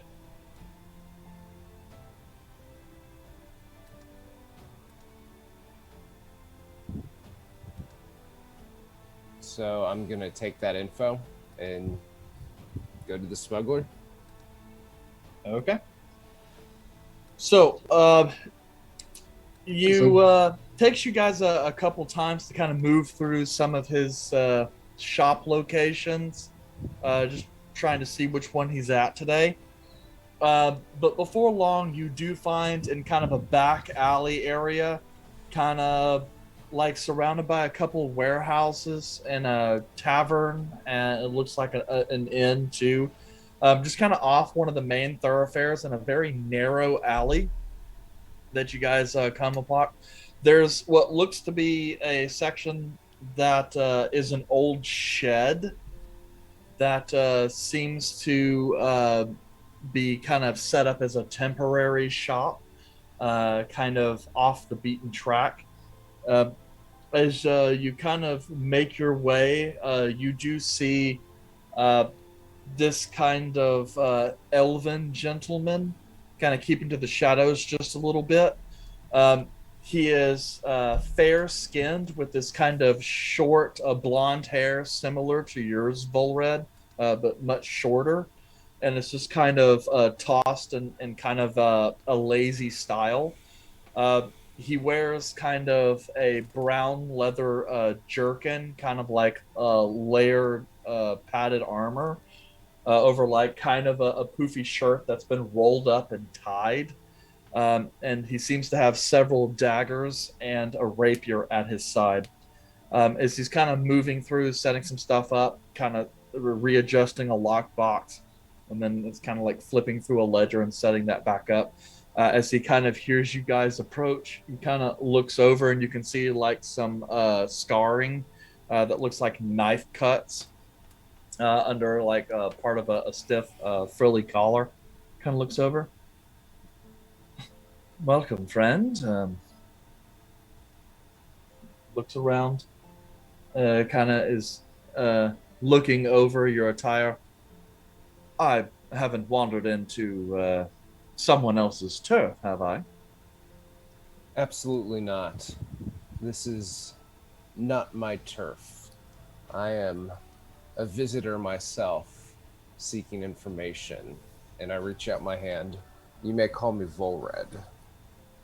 He kind of reaches over, grabs in, kind of grasping the forearm. The name is Amir. Amir, I appreciate your company for a moment. I am looking for something rather personal to me. I hate to be this direct, but Amir, I am a dying man. Before he kind of looks a little bit of mock shock. My condolences. It is quite unfortunate, and I have come to terms with my demise, yet in the meantime, I am looking to challenge myself in whatever ways I can find to leave with honor. I have heard the tale of a sword called Dreadfear. Would you help by provide me information on its location? If I reach for that sword and die trying, that would be an ample death for me. Yes. And then again, if you manage to get a hold of it, then you can extend your life. For a time, at least. I suppose it is not necessarily a fool's errand. Well, I suppose I could provide you some information on that regard. But I suppose I could give it to you for a good journey, as it might be a little... You might have your hands full getting a hold of it. Okay. What can you tell me? Well, that depends on how much you're going to offer. Well, though I am a dying man and appear in fancy robes as this, I must say these are not mine. So I'm not a man of quite fortune, but I can offer 20 gold for whatever information you might be able to portray. He kind of ruminates on it a moment. Well, that's honestly not that bad. I accept your offer. Okay. He takes the 20 gold, kind of takes one of them, kind of bites, kind of picks another one and goes, Athorian currency. You've come a little bit way. Kind of slides the bowl. Well, what to say about Dreadfear? From what I have understand from numerous writings, is that the sword possesses a sort of curse. One that allows it to absorb the blood and life force of its victims and transfer it to its owner. It's one of the main reasons the sword has actually been sought, particularly by dying men and those who seek to prolong their lives. From as far as I understand, however, once the curse has taken hold, the blade becomes ever more bloodthirsty until such a point where its wielders oft cannot seem to find enough bodies, and then the sword begins to feast on its master, so to speak. So, classic folly. From what I understand, it was originally the provenance of a dread pirate, Jameson Morla, and after it disappeared from the those who kept it safe in a series of wars, changed hands from place to place, generally among pirates and cutthroats who used the power and then quickly fell victim to it, not knowing what it is they had in hand. Last I understand, it was taken by a rather uh, well, at the time, not so famous pirate that sails the waters. From what I understand, that pirate has eventually come to be under the now infamous name Charles Grimvane, an individual you no doubt have heard of if you spent any time in the Isles. I can't say for certain whether or not this dread pirate Grimvane has actually used the sword, as there's every reason to believe that he is aware of its power.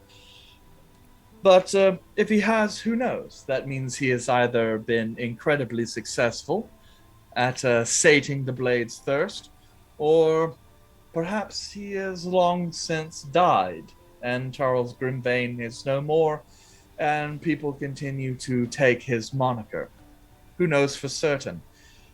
But what I can tell you in that regard is I have heard that Grimsvane's ship has been mostly seen more farther north of here, somewhere near Night Harbor. Unfortunately, that won't help you locate him specifically, but it should gratefully narrow down your search area. Hmm.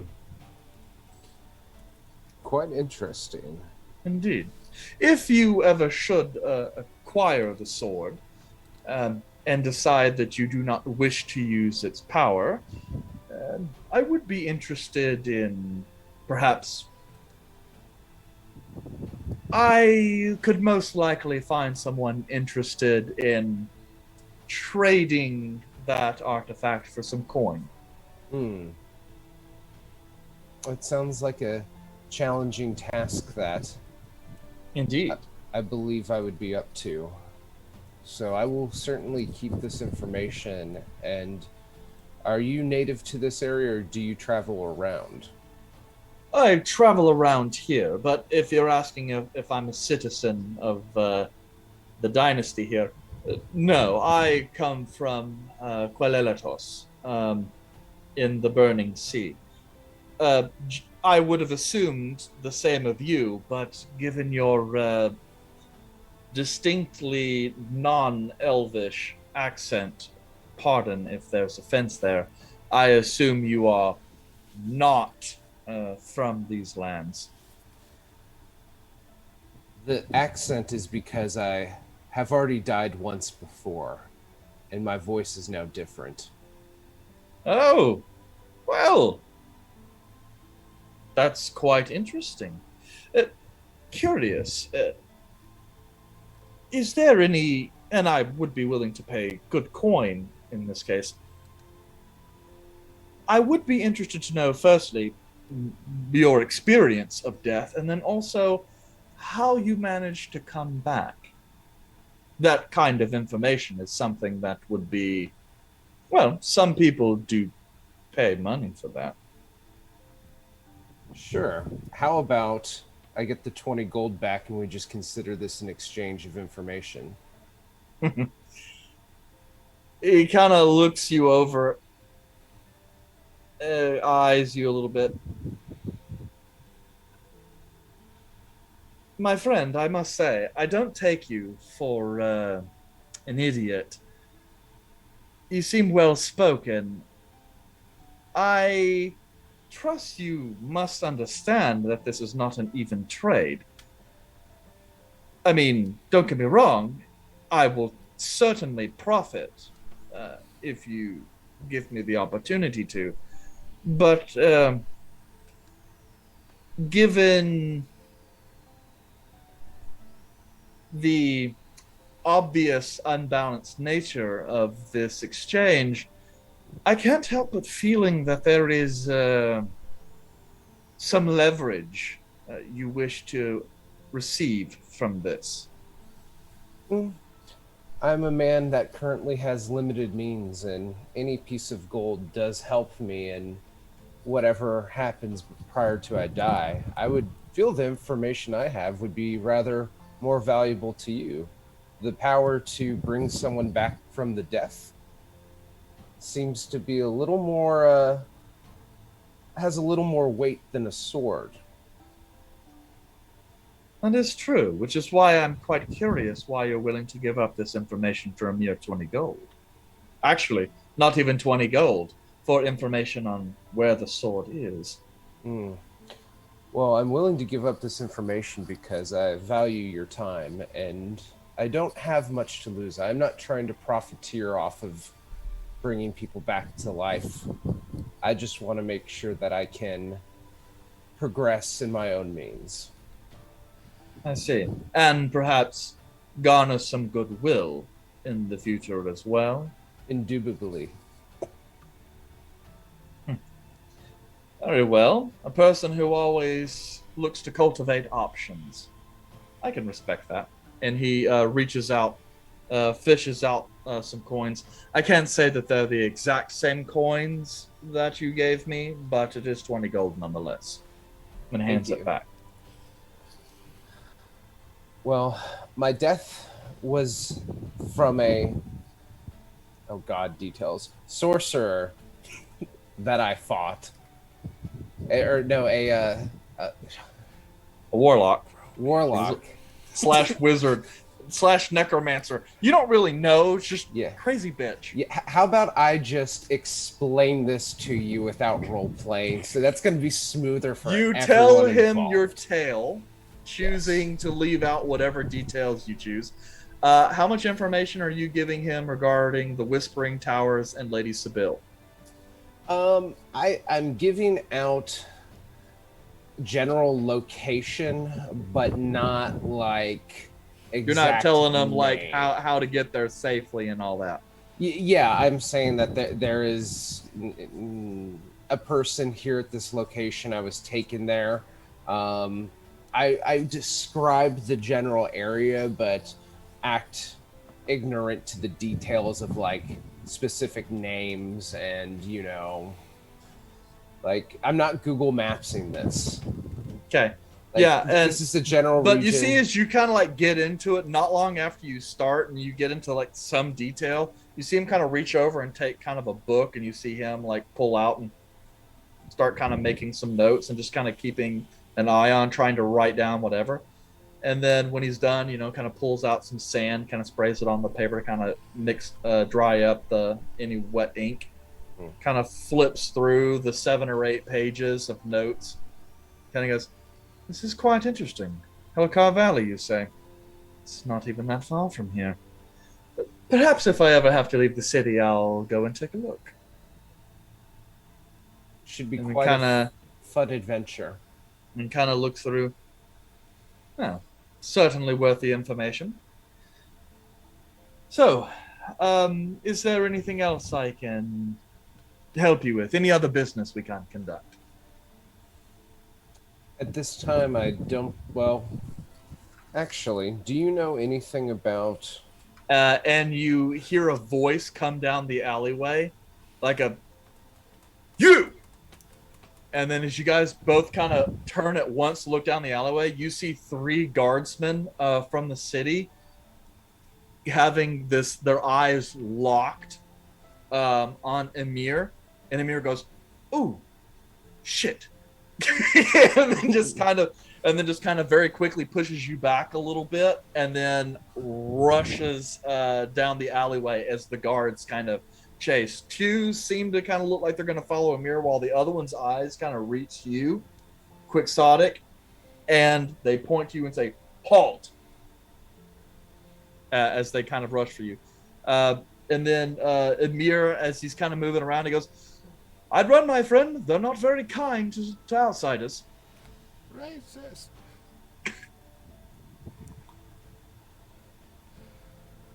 I'm going to run. Okay, you're gonna run in the same direction of Amir, kind of jump down another alleyway or something. Yes. Okay, Yeah, you're just gonna be looking for a hiding spot or something, or what are you doing? Or just booking it? Oh, booking it. My plan is to outrun, out jump, out agility my way around whatever items are popping up. Like, you know, like this Okay. is like an Indiana Jones movie, like running through like the crowded like street and, you know, pulling carts out, like that kind of deal. Yep, Also have the hat I of got you. disguise. Yeah. That's true. Not very useful if they can see him when he uses it, though. Sure. Gotta break out All the right. sight, though. Go ahead then. Roll me acrobatics, athletics, or straight intelligence. Your choice.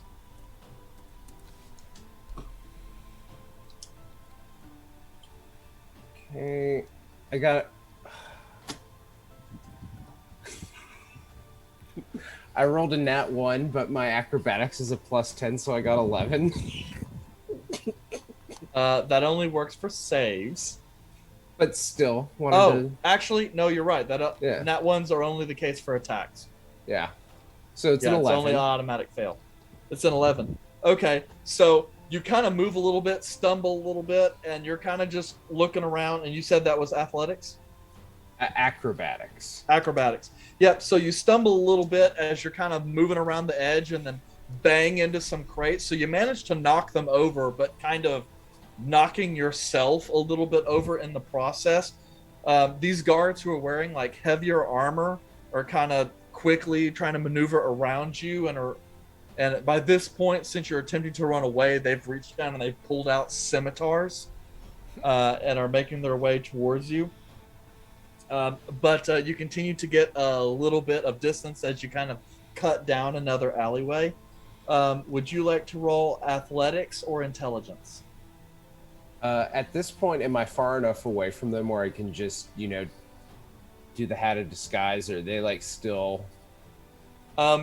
You could do the hat of disguise if you want. You are the only person in the immediate vicinity, so you would know. They Got it. see you, they round the corner, they see a different person. Yeah. Probably not the most, the best place. Sure. I'll go ahead and do athletics. Okay. 26. All right. At this point, you round a section. As you kind of cut down another alleyway, which actually looks to be backing up to a couple different houses, as there are kind of some low stone, kind of field stone walls that kind of separate small backyards. You just like straight up leap those as if it's a track and field event and you're doing the hurdles. As you're kind of going, jumping over, the guards kind of round the corner. They're like, "Oh, fuck." And they're kind of like trying to leap, though haphazardly. Clearly not the same skill as you do. Now, if you wouldn't mind rolling me an intelligence check. Okay, come on. Big money, no whammies. 10. 10. As you're kind of going around, you're finding a couple different spots. This place is still a maze. You hear off to the left the sound of people. So attempting to find an area where you can blend in and change, you kind of dart down that way. But very soon, you reach kind of a dead end at what looks like the backside of a tavern. You see an individual that just went in one of the back doors of the tavern. Beyond that, there appears to just be these large kind of multi-story buildings. Looks like there's an entry to a cellar off in front of you. And beyond that, not much escape area unless you're going to try and climb a building and do some second story work. But you can still hear shouting behind you, as the guards seem to continue to pursue you, but you don't see them. Okay, and that's a tavern that you said, the back door to a tavern? Yes, and it looks like the cellar entrance, perhaps, to that tavern. And then there's a couple other buildings around that make up this kind of cul-de-sac alley, but you don't know what they are. Mm.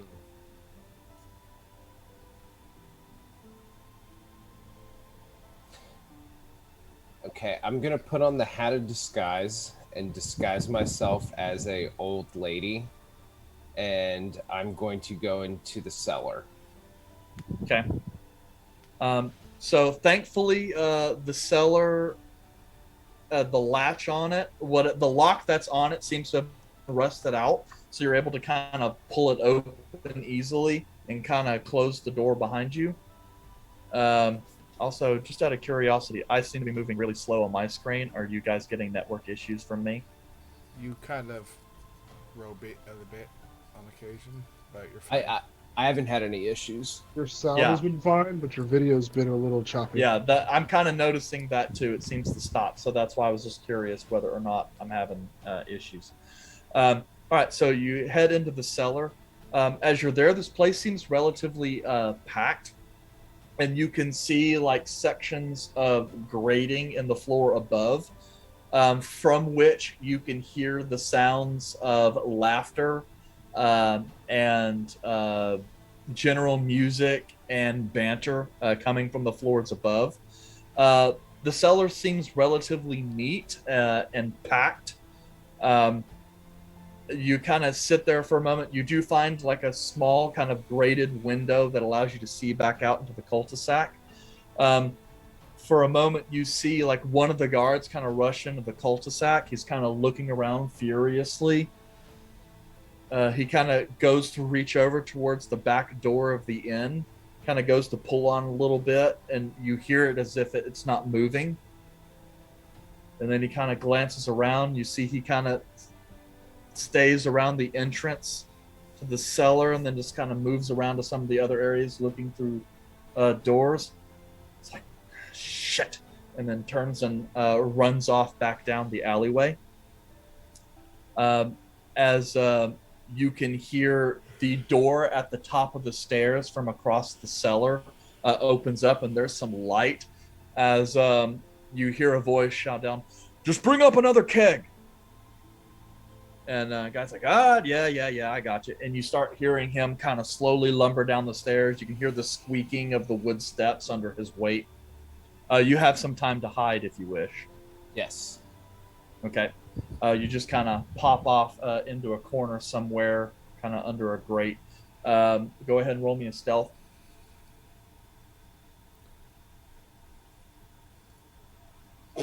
9. 9. Okay. So the figure kind of comes down. He's looking around going, he's looking around, kind of looks past in your area.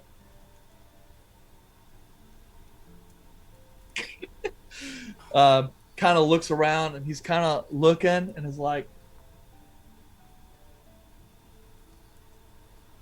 oh, yeah. And he kind of walks past you, kind of stops for a second, kind of kicks a section of, looks like something had fallen on the ground, kind of kicks it over under one of the shelves.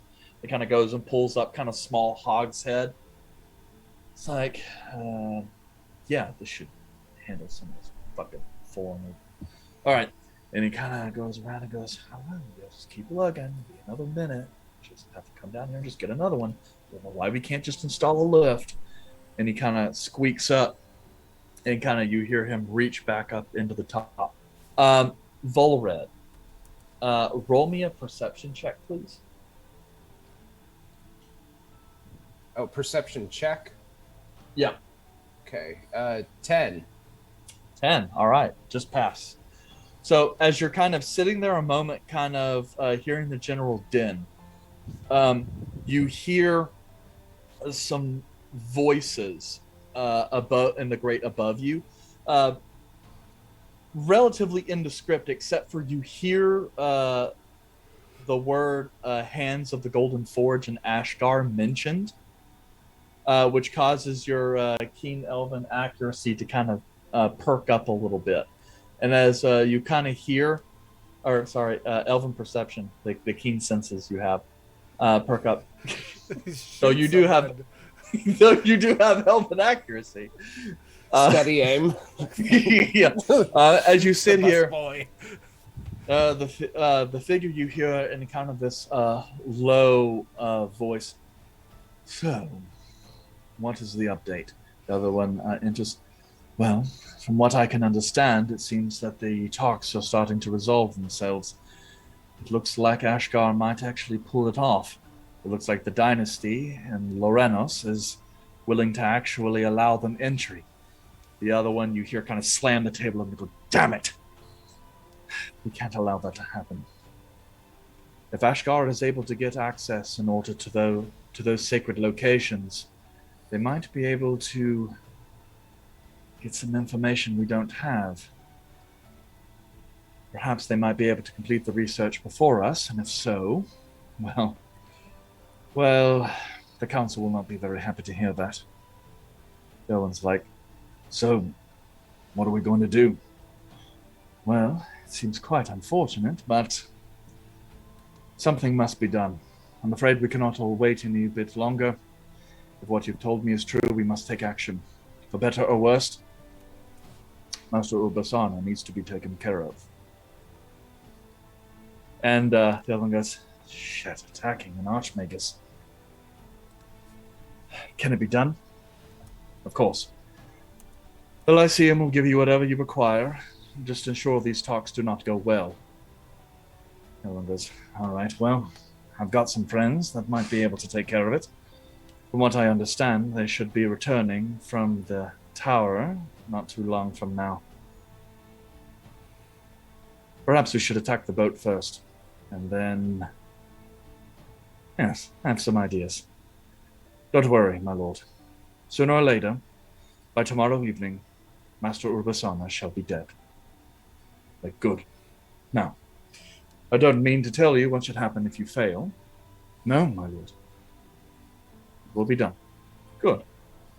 Good. I'm in much better spirits now. Well then, I shall depart, and, as I said, wait about a half hour or so before you follow me out. We shouldn't be seen together. And you hear a squeaking of noise as one figure seems to get up and depart the immediate area. And you hear a third voice enter. What? Wants us to kill an Archmagus? Well, shit. I suppose we'll have to get some help. But the other one goes, don't worry about that. Well, we've got a half hour or so to kill before we're able to leave. I say we order another round.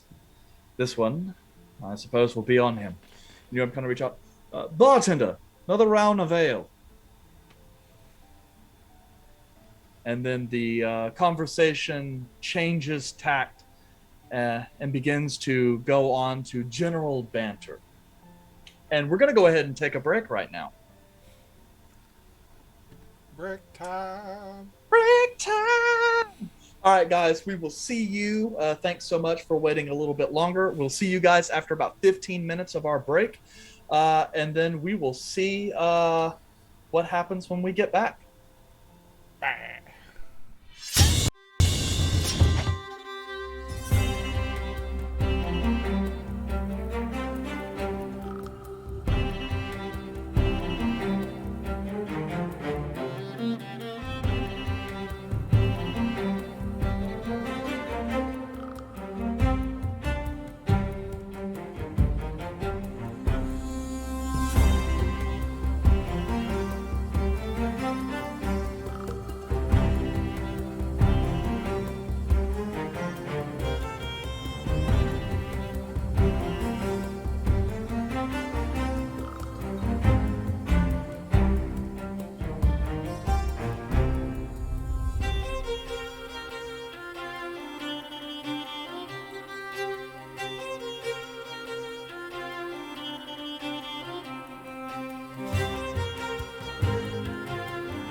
Ball.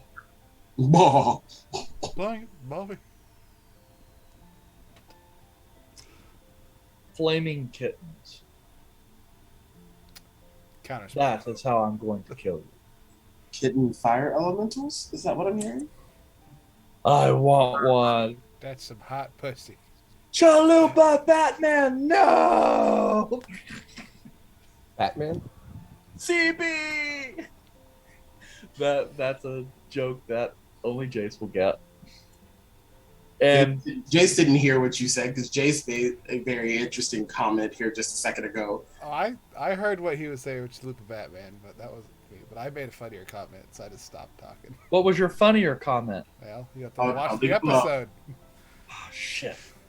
Man, I hate it when that happens. Like, You never when watched I it. don't even know what happened to my own show, I'm just like, thank God we record these things. Okay, guys. Art.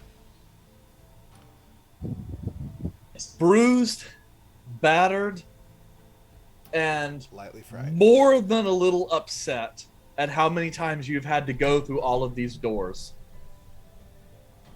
You narrowly make your way down the hallway, expecting to reach yet another hexagonal room.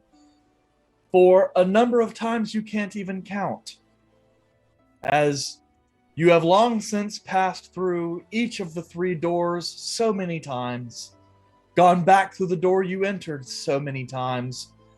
You're beginning to be a more than little afraid you might never get out of here, especially considering by now your food supplies are running low and you're relying on some of your druid cantrips in order to generate what little water you have. Nonetheless, as you see the familiar archway of another hexagonal room approaching, this one is different. Here, though still a hexagonal room, there are but only 2 doors. The one you entered, and one immediately opposite you. The one opposite you is grander in scale, and definitely appears to have not been opened in quite some time. But here you see elven markings and a large tree that seems to take up the whole of the doorway. You also see what look like faintly glowing gemstones kind of put in there in these kind of swirling patterns that make you think something perhaps like a Van Gogh. 2 large door handle, like door rings, exist in both doors that seem to be captured within the maw of what looks like a dragon, though its horns seem to be slightly more like antlers and similar to Adak's kind of fork out and go back, kind of like tree branches or lightning bolts that just kind of come out the back of its head. Nonetheless, this chamber, though new, appears quiet. And there really is nothing else of note. Well, seeing this new chamber, Arthur just lets out an exasperated sigh of like finally something different, finally something new, even though he feels that he has gone through the same doors and the same pathways multiple times. Always a new adventure. Every time you pass through the door, each one more frustrating than the last. So Arthur will walk up to the door and just kind of examine it, like place his hand on the door, almost to the point where it's like he's just checking to make sure it's real and not some type of illusion. Yeah. Awesome. The door seems covered with kind of dust as you run your hands over it, like thin sheets of dust just kind of come off, kind of exposing some very nice kind of stone masonry beneath. And as you kind of run over a little bit, you can feel kind of a stiff kind of breeze coming ever so slightly through the cracks in the door.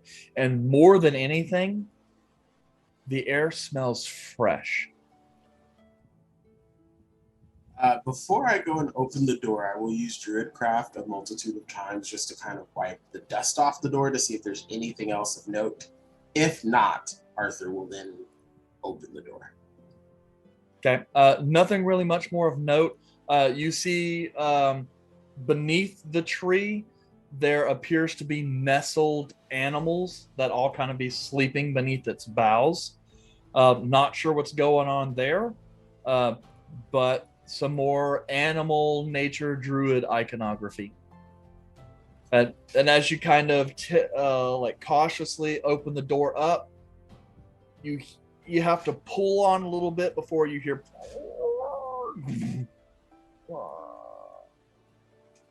as the heavily rusted hinges slowly give way. The sheer momentum of the door swing breaking off any rust that may have set in. A cool, sweet breeze rushes past your face, along with the smell of almost kind of like an autumn breeze, and light.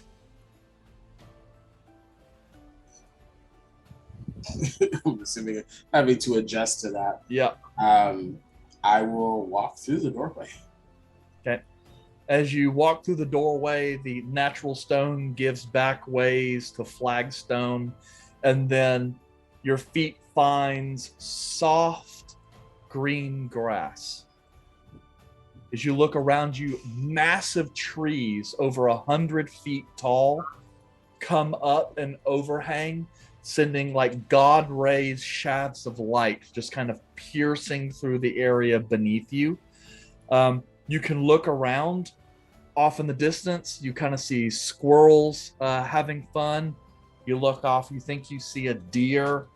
And then as you kind of move through a little bit, you see kind of nestled between trees, some kind of bizarre, angular, almost kind of not organic white shape. It's hard to see, but it appears to be very vertical in leaning, perhaps like a tower or something like that.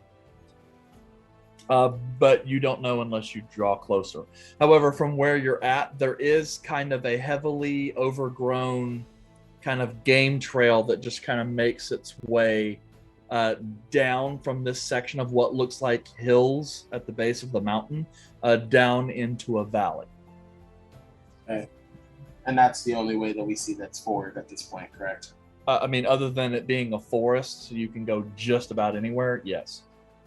Yeah, I mean, I will follow the path towards what I would assume would be this tower, all the while taking in my environment, looking for any possible threats, because this could still be a test. I don't know if this is still the trial of Earth and I'm just kind of happening to go into the next area, or if I feel like I should find safety or comfort in this I'm at. So, okay, go ahead and roll me a perception check. Can't use my passive? I'm kidding. 18. Still good. All right. So you make your way along the trail, just kind of taking a look. All around you is filled a variety of flora and fauna that you don't recognize. This whole place kind of has like when you would hear stories about like ancient elven forests, you had stuff in mind, and it's pretty similar to this, although a bit more colorful than you imagined. As you kind of get close, you kind of spot again that white structure, which at this point seems to be glowing, and you can see like prismatic rainbows coming off of it. It's not a structure at all, but this massive, like 20-foot in diameter, like several story tall, leaning giant shard of mage crystal that's just jutting out of the ground. So high that it looks like it goes up into the canopy, and it looks like the sun is hitting the top of the crystal, and it's kind of it radiating down and shooting light, illuminating the area beneath you. As you kind of take a quick look around, you can actually see like way off in the distance what looks like another one of these crystals. So they appear to be a somewhat common feature of this valley. And then as you continue forward, the area around you, the trees start growing a little bit thicker and a little taller. And you just can continue to kind of look around as this section of the forest does start to get a little bit darker. And most of the light that you're able to get is what little bit streams through the canopy, and yet more of those giant crystal structures that come up and diffuse light from up above. It's this very otherworldly quality. And then you have to stop for a moment because you can feel a tremor in the ground. Enough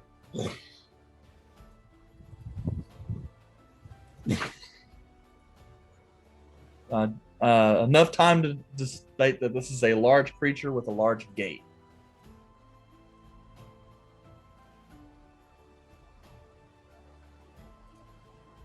I will get close to the ground and then try to see if I can tell where these tremors are coming from. Like, is it coming from in front of me?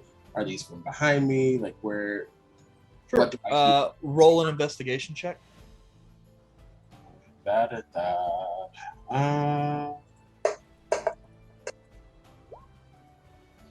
got a 9. 9. It's hard to tell. You're just kind of looking around. You just know that the frequency seems to increase and they seem to get a little bit louder. Before long, you decide to just kind of find a place that's a little more shaded as you hear as this large kind of bipedal tree, about 15, 16, maybe 20 feet tall, somewhere in that range, starts walking past where you're at, and it's just going. It appears to be like kind of a fibrous red wood with these kind of brilliant gold leaves. It's got these really kind of large, spindly hands as it just kind of slowly walks through the forest. And then we'll kind of stop for a little bit and then just kind of move forward, continuing on. Is it going deeper into the area in which like all these crystals are growing? You can't really tell deeper, but it like went across your path, so it's not going in the same direction as you.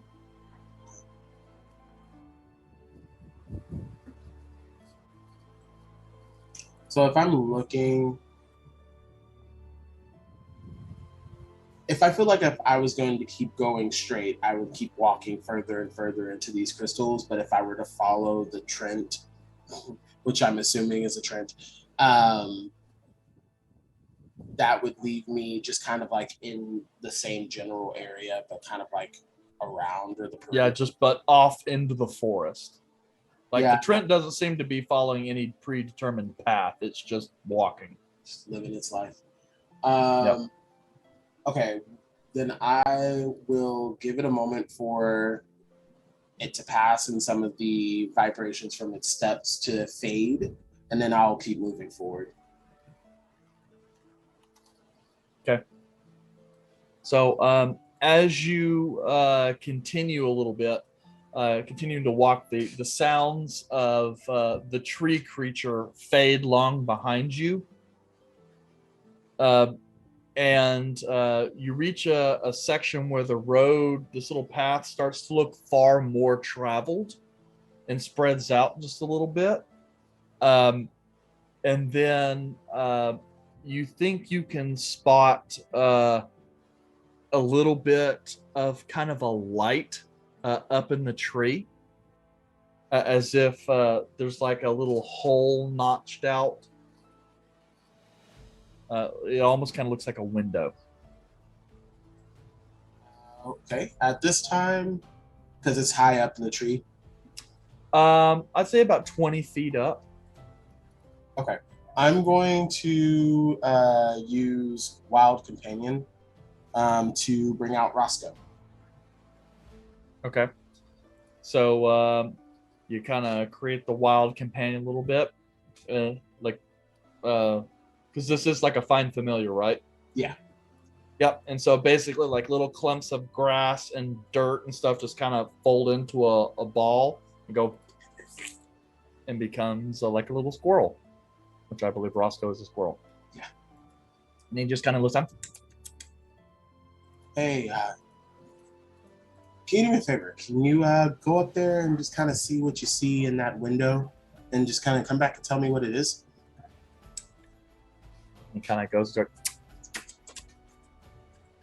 and just kind of rushes up the window, and it's kind of looking in, and then you hear a voice behind you, in kind of a not very good common. Excuse? Arthur will turn around. You turn around. You see this elven woman with this kind of medium brown complexion and like this beautiful kind of wavy brown hair, with some kind of tribal tattoos, kind of standing there with some leather armor. To each of her side, you see similarly clad elven figures that wear these kind of leather helmets that are almost kind of like centurion in style, both having these bows knocked and pointed at you. We'll just be like, hey, wait. Elvish? She kind of looks you over, and in Elvish goes, well, if you speak the language, that would be best for us. So in Elvish, Arthur will begin speaking. I'm here. I just made it through the trial of Earth, and I'm just trying to get my way to Tybelse. The elf kind of looks at you. The trial. And she kind of moves forward a little bit, and then is kind of looking you over, takes a good long stare at your eyes. You should be better informed, my friend. The whole valley is Tybelse. Okay. Thank you. I was a little concerned that I was still in the trial somewhere. Well, no, you have made it through the trial. Though we shall see what the druids here will think of that. Nonetheless, yeah, she kind of glances up. I suppose we'll just have to ask them.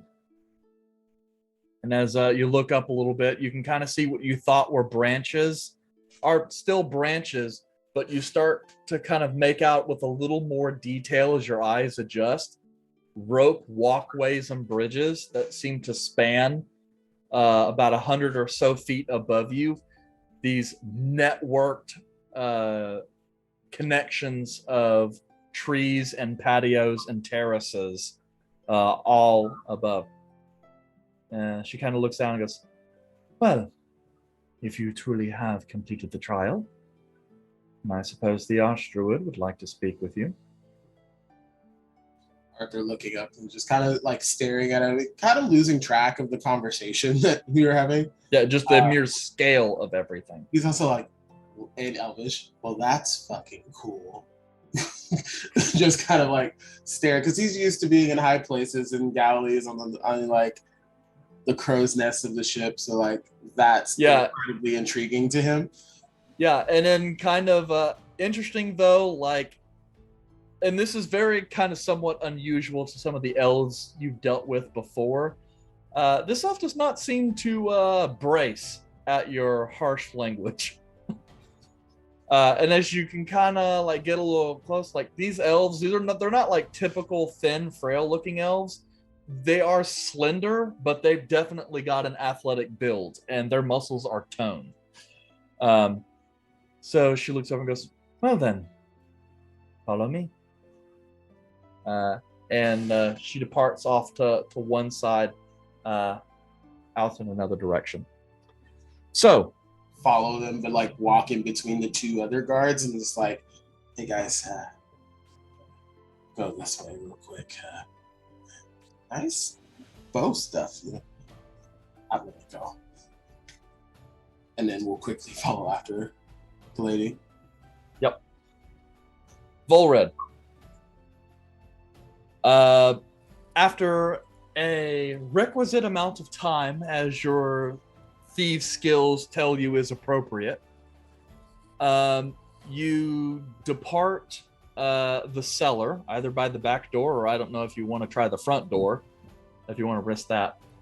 All right, then you make your way back out into the cul-de-sac, still delusioned, or deck, still looking differently.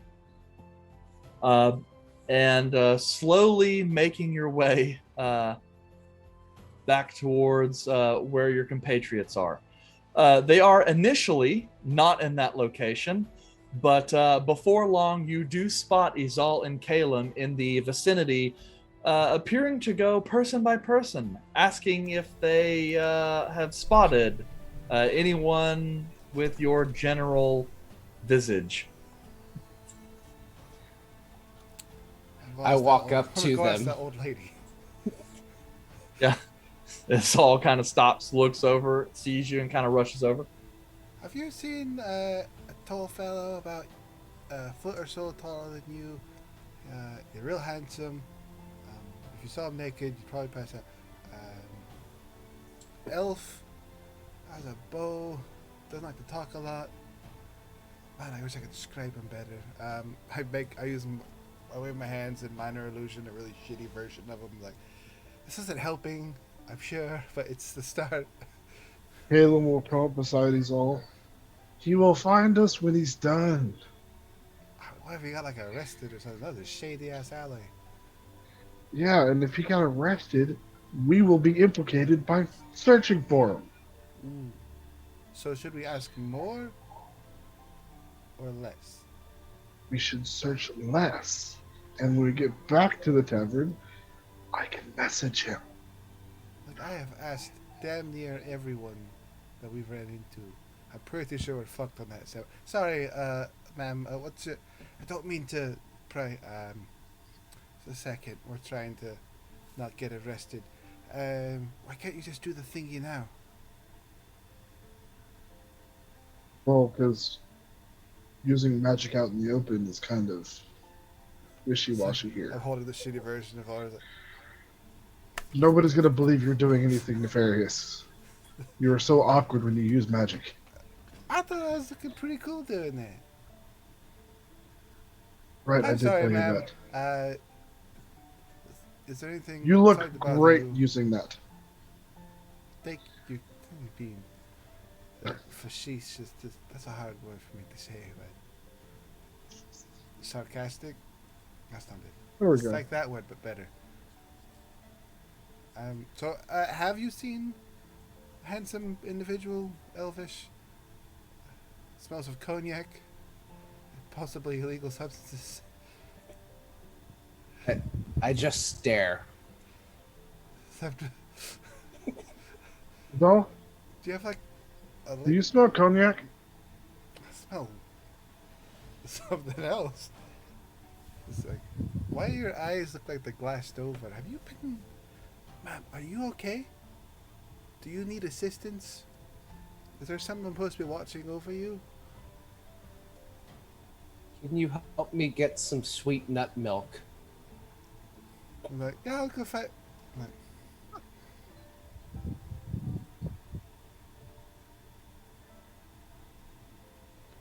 That's the hat, isn't it? I take out the bottle of wine and be like, would you like some wine? Sneaky fucker. Perhaps we can go somewhere in private and drink this. and I talk. would love to drink with an old lady. Sure, let's go.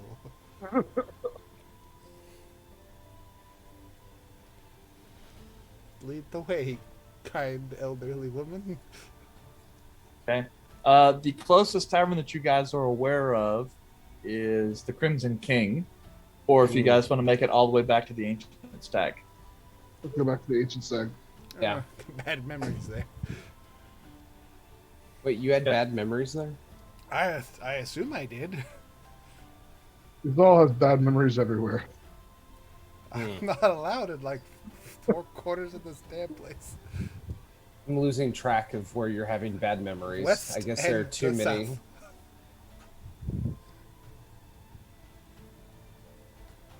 Stay here another 2 days. You're fucked. I heard the police, the guards yelling earlier. I assumed they were after me. Had to lay low for a bit. Yeah, we kind of got scared. That's when we started looking for you. After we came out of hiding. The guards were chasing. Are we walking and talking, or are we back at the? I would That's up to assume you we're guys. back now. Oh, okay. Get back to our safe space. Yeah. So we're back at the safe space. Okay. You're gonna drop the old lady persona, or No, I'm gonna keep it on, and this is your life now? yeah. Did I hear you say you ran from the police? Yeah. Well, they are after me. If this place sucks. Yeah, they're after me too. Cool. You do.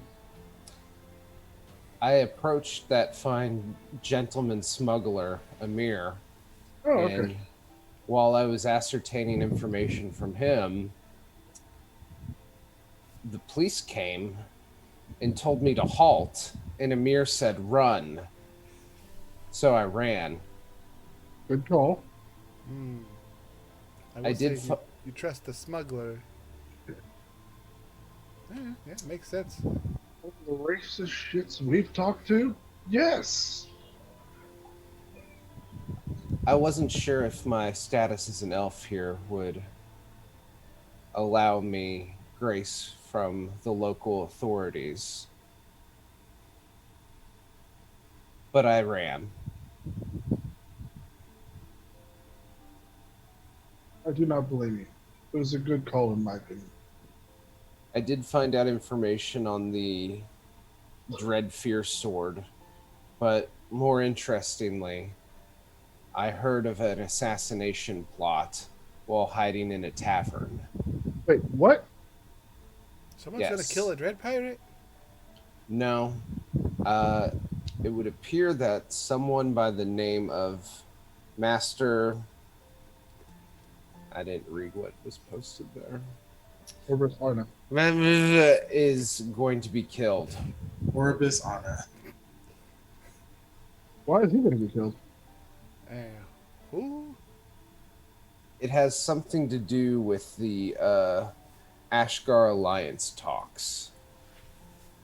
The only thing I could seem to ascertain is this party is fearful that someone is about to make a discovery of some kind, that they are waiting, that these people are attempting to discover first.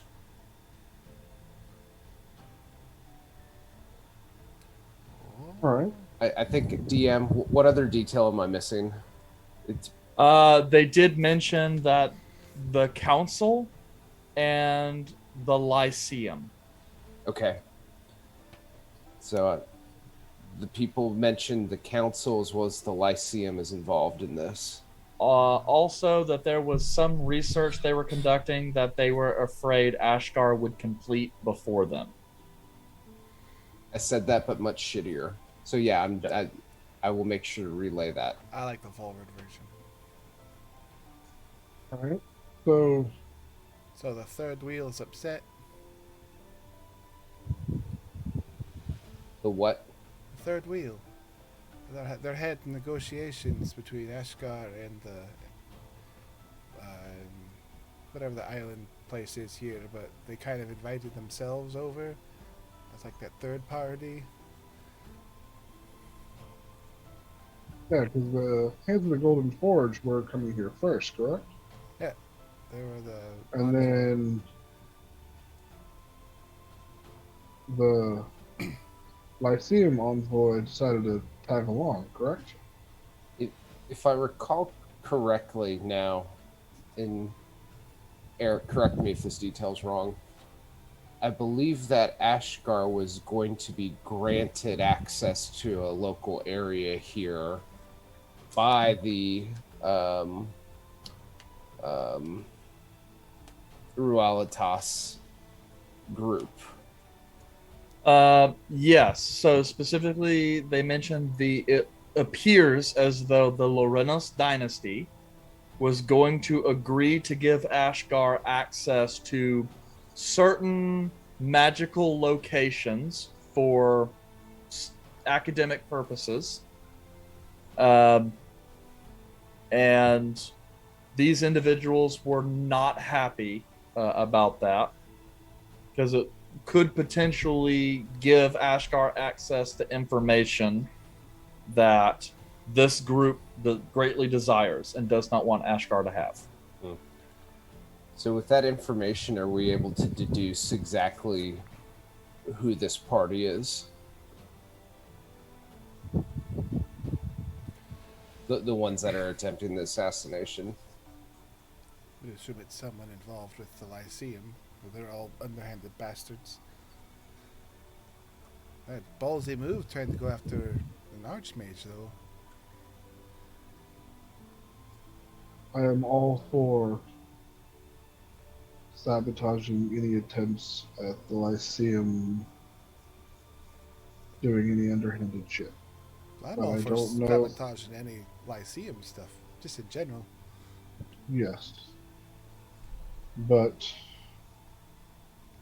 Izal, Hmm? do you know of a way to get in touch with the Hands of the Golden Forge? So, to warn. You know where the boat is, you just go there. Secondly, how would we have come across this information to make it believable to them so they don't think that we're in on it? Or do you have enough pull for them to believe you? I mean, I'm not going to actively try to hurt the Hands of the Golden Forge. I think that would be pretty obvious. And if anything, it's more of a put them on high alert, do their own investigation, point them in the right direction. What are the chances of us actually seeing Orbis Arna? He was helping with the negotiations, so we haven't seen him yet. Because my ways of reading people's minds as well as creating memories, I can actually show him the memory that was involved if you believe that this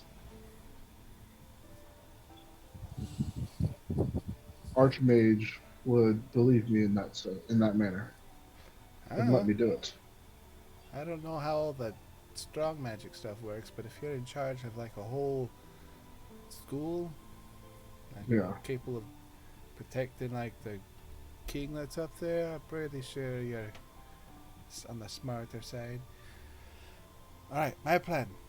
Go to the boat. Cause a big ruckus to get their attention. Figure it out after that. That does not sound good, because why would they trust us? That sounds like a really big Gorbeck plan. But I ask nicely.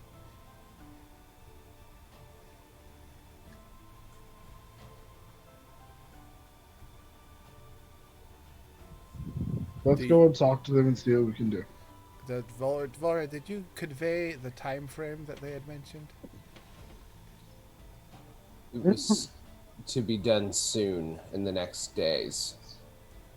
I believe specifically, because Volred would probably remember, they said by tomorrow evening, Urbisarno would be dead. Which means that gives you a day and a half max, because you guys are in the early afternoon.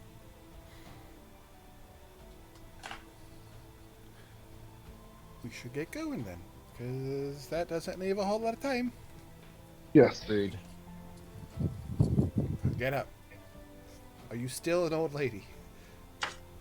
For now. Imagine by then the Excellent. spell would have passed out. I It can, actually doesn't have a length. It lasts until it's dispelled. the hat can keep doing it anyway. So It Right, has no right, right. duration. I love that thing. Okay. neat hat, One of my favorite things, and I gave it away. coward. Okay. So, you guys depart the Ancient Stag and head farther down the waterfront towards the Valiant. There, you find 3 guards on duty, one of which you recognize as Spirus, Hey. who appears to be back on duty, though he still looks as though he's less than 100%. But as you guys kind of come up, he kind of gestures and is like, welcome. He kind of looks over. You guys seem to have weathered our little escapade a little better than I did. Are you still drunk? No, but I have had hiccups the last couple days, and they just don't seem to want to go away. Oh, dude, that sucks. That's probably one of the side effects of it. Caleb got ripped and I got magic. You got Kind of looks hiccups. over to Caleb and is like, I mean, like, okay. More ripped than usual. Jesus. Yeah, but you're also under a bunch of, like, Rubs. robes and stuff, too, so, like, you wouldn't know. Yes, but I'm carrying You- my backpack with You one just on look, instead of 2. but you just look slightly less emaciated. You got some good traps. That you I can have fat on my bones now. So he kind of looks over and goes, well, is Volred still an old lady? Yes. Yeah. Okay, he kind of is looking over at the old lady. Okay. Looks over, Don't mind her. She's shy. kind of looks over, he's all, your group seems to keep changing. Is this a new adventuring party? It's just whatever she's into. Pointing at these all. He kind of looks over and goes, Like okay. flavor of the month. Well, yeah. Is there something I can help you with? We may have overheard a terrible plot. That And he involves kind of talked about, yeah, and as an assassination attempt on Master Jobinus Orbisana. he kind of looks at you. And it's like, I know. He's real fucking strong. well, and there's lots of people who say things. Are you sure you really you got that right? It's not just someone who may have been popping off at the mouth and is upset at Ashgar over the talks or something. I think my friend here could probably explain it better for what they heard. She was relatively close to them and overheard the whole thing. Isn't that right, Karen? Yes. Yes. He kind of quickly looks over and hears the, like, still high-pitched, slightly feminine, but still very masculine form coming out of this tiny old lady. It's like, it's kind of like looks over to the other guards who are like, privacy would be appreciated if we could get it. You know, the safety requirement. He kind of looks around and goes, I mean, I can't really let you on the boat or the ship. And he's kind of looking around and goes, but it looks like we're about as private as we can get on a pier. Okay. So what do you have? What? I'm going to do magic to help in the situation, so people won't be able to eavesdrop from a distance. And I'll rub my hands and I'll make just like a big box-looking thing about 5 feet the size. It's just like pixelated to obscure everyone's identity. Mostly like their face movements, so you can't read anyone's lips when they're talking. So just like Yep, like the little obscures black them. bar generator in Yeah, Futurama. I just obscure everyone's like head in the 5-foot area of us. That way, it's good because it's a shitty illusion. So Yeah. Okay. okay, we are free to speak better, but it's not out loud. Okay. I was in a local cellar, and I overheard. Oh, I thought Caleb was going to encode thoughts. Oh, yeah, do that. I don't know. Caleb walked away. Yeah. He got scared of that awesome. Sorry, magical Caleb power. is talking to Maylor right now. Do. And I'm just going to double check that is something you can take thoughts from someone else. Yeah, sorry, it has to be yourself. So, yes, you're just going to have to tell the story. Mm. When I was a young girl. Oh gosh. Well, I was in the cellar of a tavern, and I had overheard a delegation of visitors speaking unkindly about the Ashgar Alliance, and that there was worry that their talks with Rualatas would grant Ashgar information that would be essentially damning should it get in Ashgar's hands prior to these people. I don't know exactly who they are or who they're with, but specifically, a gentleman said, quote, Master... Yeah. Yeah. Needs to be taken care of. Damn illusions, muddling everything.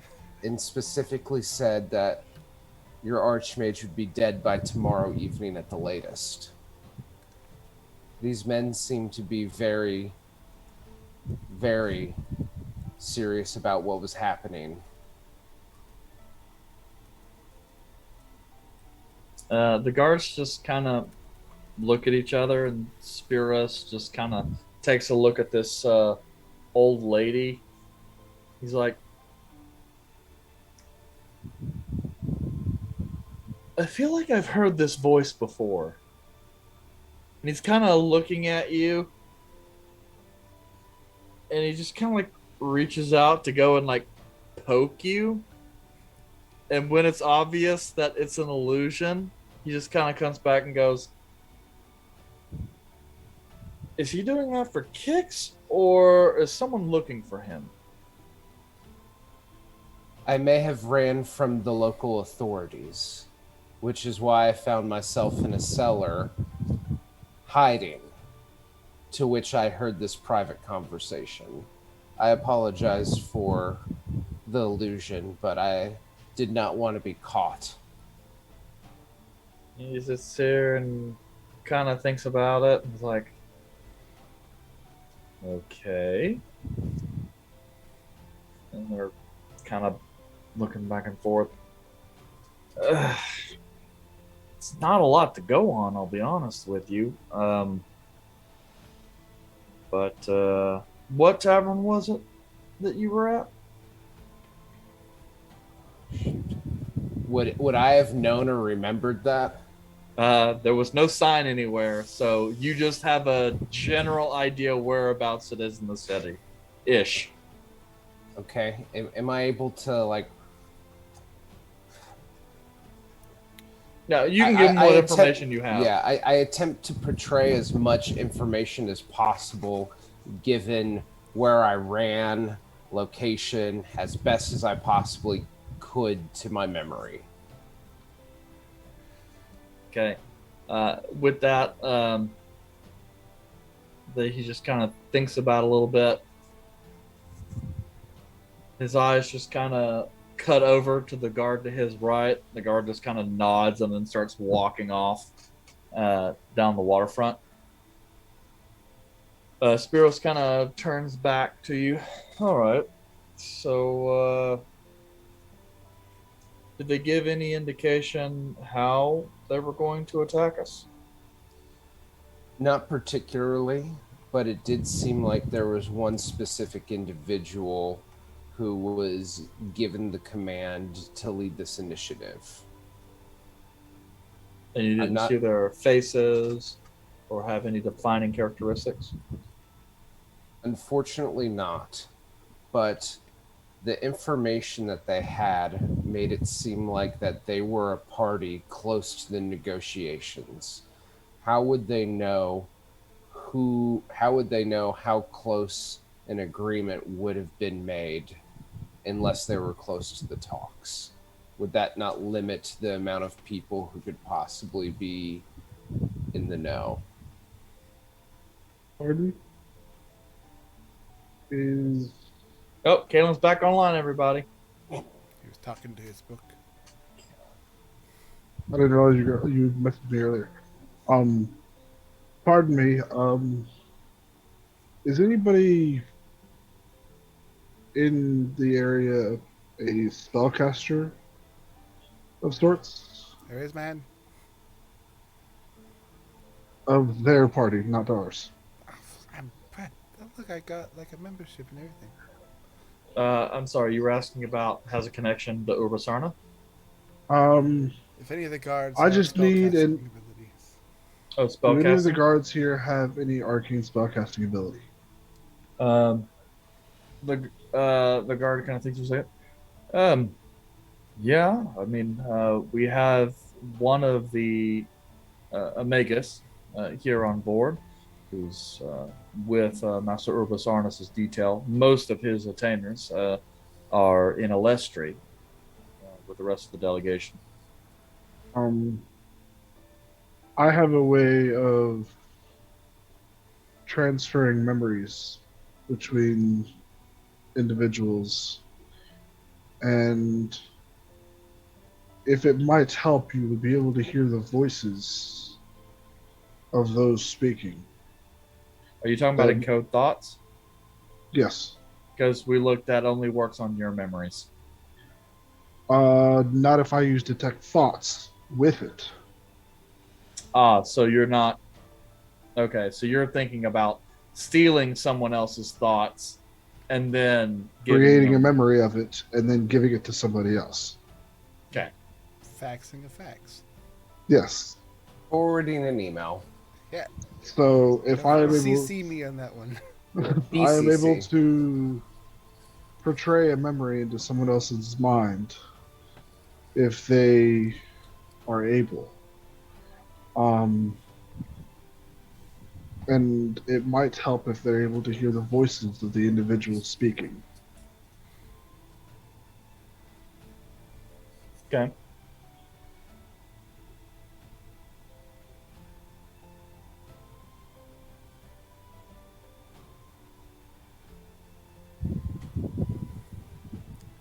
Okay. Yeah, I mean, you can definitely give that a shot. Detect thoughts can't really take images and stuff, though. So thoughts, reasonings, emotional state. Yeah, so that I guess just kind of depend on whether or not Volred is okay with you poking around in his head and learning some of his intimate details.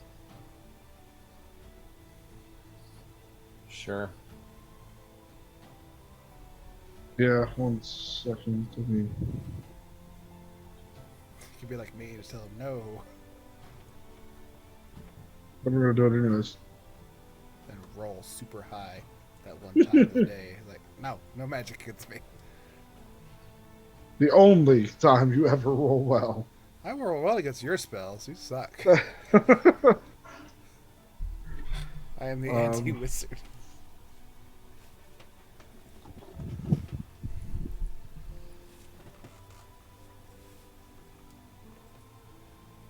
I have a suggestion. We could just meet with Master Orbisana and it would solve this whole problem, I'm sure, but, that would be really difficult. Well, that's a possibility if they're willing. Did you know Yeah, one of his Spiros. best friends was a magical weapon?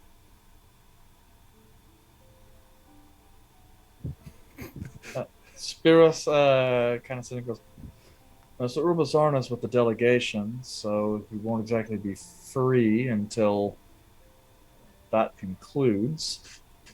But I have a feeling it's going to conclude before tomorrow night. let me see what I can do. You guys are still staying at the Ancient Stag, right? We got kicked out of everywhere else. Well, let me try and do some investigation on my end and see if I can get in contact with Master Urbasarna. And would it be okay if I met you this evening? Sure, you're not going bar hopping, are you? Yeah? No, I'm on duty tonight. Cool.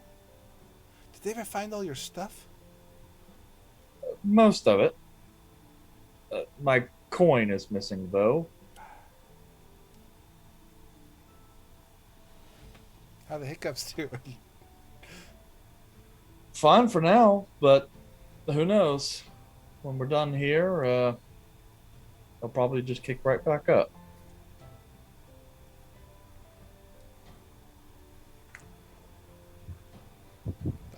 Just keep an eye out for like ambushes on the boat. Because if this is the only place they'll know you'll be at, then kind of a giant target. Yeah. Fair enough. Yes, we look forward to seeing you tonight. Let us know how things go. Okay. Bye, Spiros. And I drop my minor illusion. Mouths go back to normal.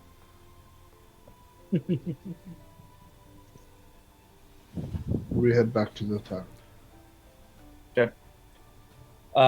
As you return to the Ancient Stag, no, the innkeeper, Selenwe, kind of flags you down as you kind of come in and goes, yes, sorry. Your other compatriot and a friend of his are waiting in the upstairs. Well, they're waiting up on the deck. I was told to inform you when you returned. Much Yeah. appreciated. It's a tall, handsome elf. Well, yes, actually. It is an elven friend. That bode well. Alright, let's go meet him. I go upstairs, I pull out my axe. Okay. As you kind of come to the top, you see like some fishermen kind of a little bit off to the side, kind of fishing off the top of this little veranda. Off to one corner, you see these two figures in these kind of overly large kind of leaf green robes that have like this brown and gold kind of banding on it that look like oak leaves, kind of off to the side. One of them that you can see has the hood down, which shows like this leather armor that's kind of this floral pattern that comes off a mixture like with animal furs.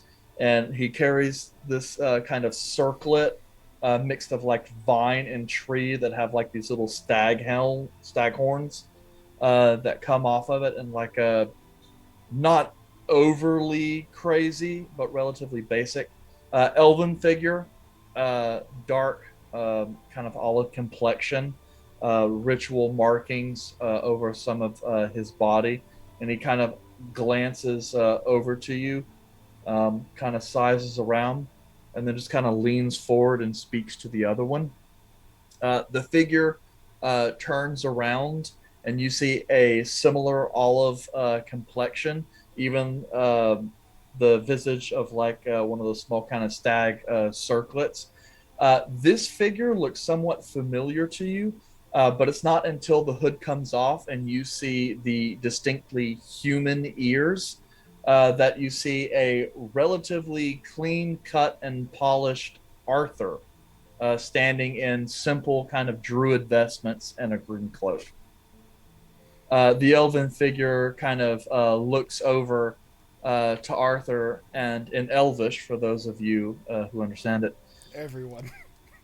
Yes, I know, but it's just saying, very well. I shall be waiting downstairs by the door when you're ready. Say your goodbyes quickly. We should be back before nightfall. Oh, okay. And he kind of walks off. Hi there. I made it! Hey, you made it in. Rabbit, I run up and grab you. I hug you. Whoa, okay. With the mace still in hand. He's like, It's like, oh. Whoa. yeah, I just replaced Volred with an old lady. Yeah, Vorad's gone now. No, Volred's curse just hit its absolute maximum form. Oh boy. That skin got real wrinkly. So you replaced Red with an old lady? She's real good at cooking. Yeah. Oh, okay. Hi, old lady. What's your name? Pull off the hat. Oh, yeah. Let me down is all. I'll let you go. Well, I made it. I did the trial. I made it into Tybel Say, and it's like, oh wait, I can't talk of the things inside of Tybel Say. I've heard of a fight club like that before. Yeah, but I got accepted. It's like going to private school. I got accepted to a druid circle. How was the trial? Yeah, it took a long time. Honestly, even when I made it out, I thought I was still in the trial. You know, there's only so many times you can go through the same door without thinking you're losing your mind. But it was eye-opening. It gave me a chance to really trust myself and know that even though things are incredibly complicated, I think that's the way Denny would say, that I can make it. And I learned a lot from it. And, well, the tall guy over there that just walked by, he's like, kind of like, I'm sure he's probably listening in, so I probably can't say too much, but they have really cool tree houses in Tybel Say. Like, it's full of ropes and trees and ladders and all the good stuff. Yeah. But yeah, so it was good. Like you'll be at home. No. I won't be at home, but it's gonna have to be home for a little while. The Archdruid says that it's gonna take a minute for me to really progress and get better. I've got a lot of things that I have to unlearn before I can start learning more druid stuff. So that's why I'm here. They let me walk through one of those cool tree things again, and just kind of popped out around the corner over there. But I'm not allowed to leave the island until they feel confident in my abilities. So How long do they think that'll take? it didn't say. But with my eagerness to learn and my can-do attitude, I'll probably get through it pretty quickly. I'm also a human, and all of them are elves, and so they know that I have to learn things a little bit faster than some of the other ones that are learning as well. So kind of like a crash course, you know? So Galen's going to walk up to Arthur, hold his hand out, to go to shake his hand. like, Then he's going to pull him into a hug. oh, well, this is. Why are you so strong right now? This is you. I Like, got drunk, and now I'm. Yeah, I don't know. oh, that's what happened, Red. You should have told me you got like buff though.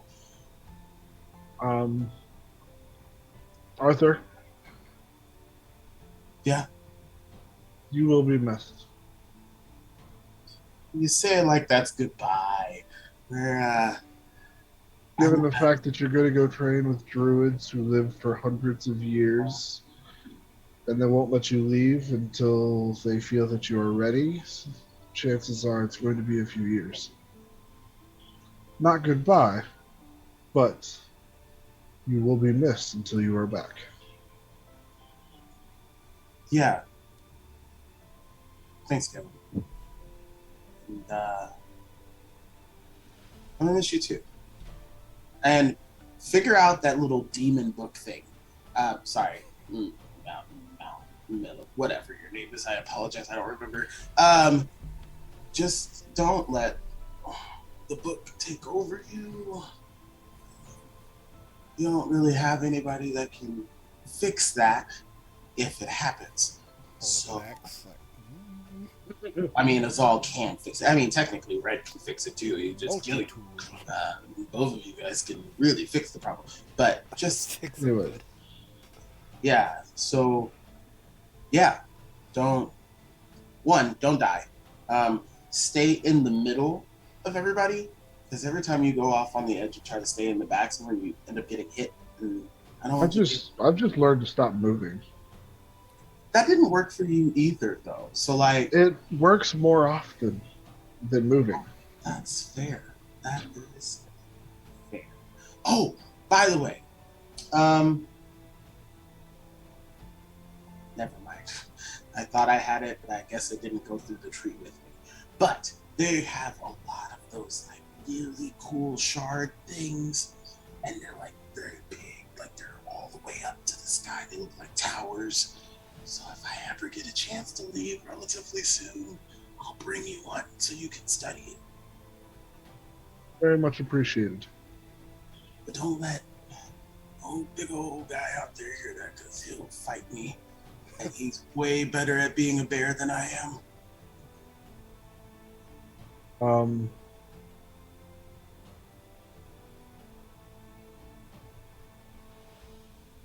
He's gonna pull out a slip of paper.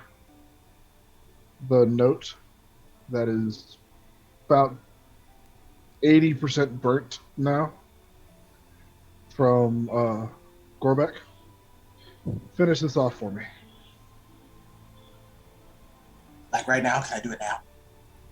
Yeah, Druidcraft. but as soon as you look at it, it's like 80% burn. It's almost all the way completely done. So, I'm definitely gonna burn it. I'm just like, oh yeah. oh, that's so cool. But good for you. And I hope you didn't like do that weird thing where you just copy a whole bunch of this stuff into your book anyway. No. That would be cheating.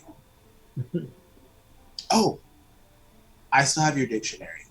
I'm gonna keep it. I'm learning to read. I mean, I can read Elvish, but like I'm learning to read it better. But I think I'm gonna go ahead and keep learning how to talk calmly and well. But I'll give it back For to you. you. I'm gonna give it Keep back. it. To you. No, I'm gonna give it back to you. Like Caleb, this Okay. means I have to come and give it back to you. I look forward to it. Good. Zah! Oi. I'm right here. Listen, I know you're not a big fan of quarterstaffs and non-metal weapons, Well, but you're judging me. That's shh, mean. pull out the handy haversack, and I hand you the quarterstaff that I started off with. I'm like, listen, you are probably way better with that than I have ever been. So, also, you might want this. And I just hand you the handy haversack. That's your backpack. No, my backpack is here. You carry a lot of stuff for everybody, and I think you might need the handy haversack better, more than I do. I mean, I'm not going off the island. Like the most I'm going to travel is probably like through a tree or two, but I'm not going anywhere long distance. So Oh. Okay. Well, this is a rental then. Because if you've got to return the dictionary, I've got to return the haversack. no, what you have to return is that cask of oil that's in the haversack. I still want that, but I can't take flammable items into the type of thing. It's kind of a problem, especially when you're new there and they don't trust you. Only you can prevent forest fires. I know, that's what they say all the time. Actually, it was Bears do it a lot. it was a very big druid bear that said that. And I will tell you about that whenever we have the opportunity to talk again next. Ooh, I got something to show you. Okay. I pull out my hand and I go, this is a test of your emergency broadcast system. And I do that in your head with message. Ooh, wait. How did you do that? I got drunk and I didn't get muscles, so I got some magic and I do a little shitty version of Arthur. Like, ta-da! That doesn't get any better though. That's pretty stuck the way it is. So everybody got drunk and got better? No, Spiros got hiccups. Everlasting hiccups. Oh, He still has them. I'm just happy y'all didn't disappear. That was one of the options. Well, that's what I got. Don't do it again. Don't do it again. It's a good thing you're going to the druid circle thing, because that counts as like boarding school, and we are going to implement a new rule for S&M that you have to have at least 4 years of higher learning or you can't be in it. But I was in the monastery for a long time. Shame. Yeah, doesn't count. Didn't transfer, the credits didn't transfer over. Wow. But luckily you've got this going for you. But wait, I have to be at the druid circle for it's gonna be about 4 years. I don't know. It's really best about credits. If you could graduate early, that's even better. Arthur, Yeah, she's fucking with you. I know.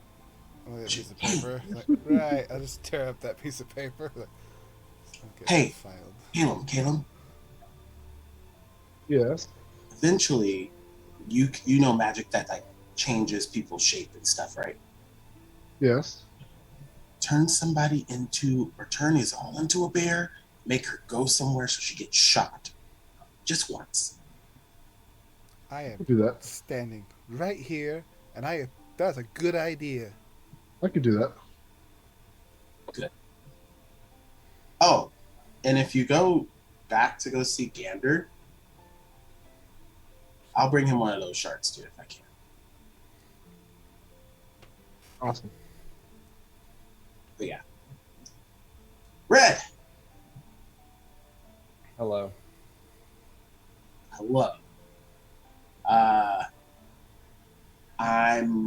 probably not going to make it back in time to see you fix this curse.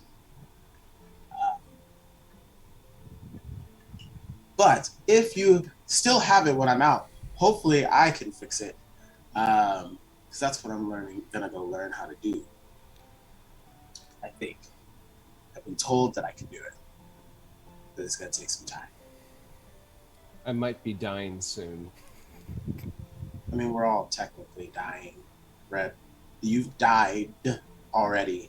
So, like, I don't know, like, what do you mean on the soon? I don't know. I've just been saying that a lot to people lately, and it's gotten responses.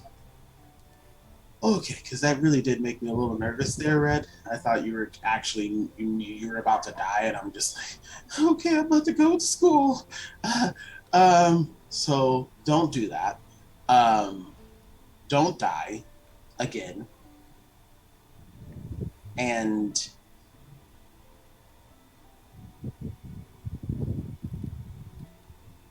hold on. Arthur takes off his seashell necklace and hands it over to Red.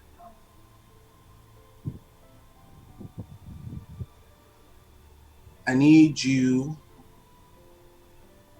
to take that to my mom. Now, I would give it to us all, but she would break it, and then Caleb would probably study it, and then the book guy would like do something. And Caleb's responsible, but I don't know if I really want to give the seashell to Caleb. And even though you kind of get drunk all the time, you tend to get shit done. So I need you to take it to her. What am I supposed to tell her?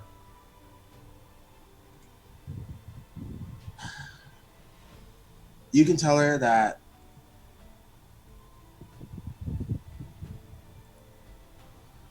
I've learned where I come from,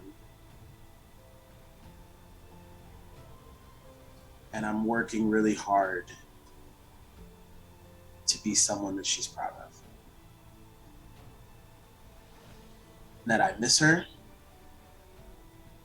I'm sorry that I've been avoiding her for so long.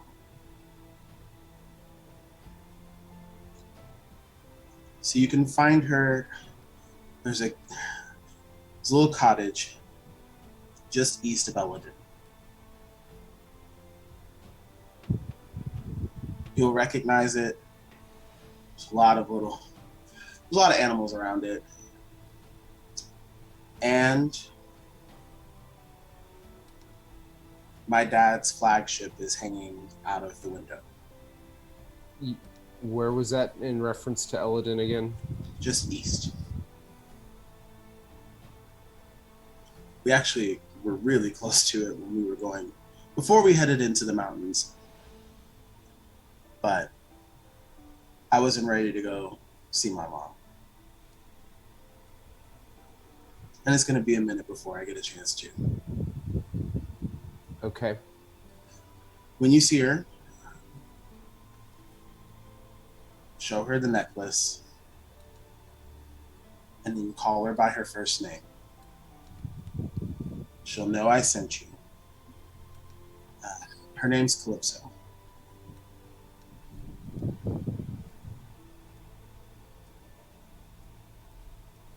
Okay.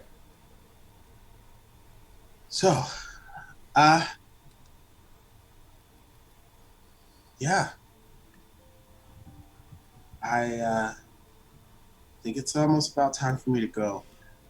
He gets anxious out there, he like doesn't like to wait. Does that really weird. I interrupt you and hug you.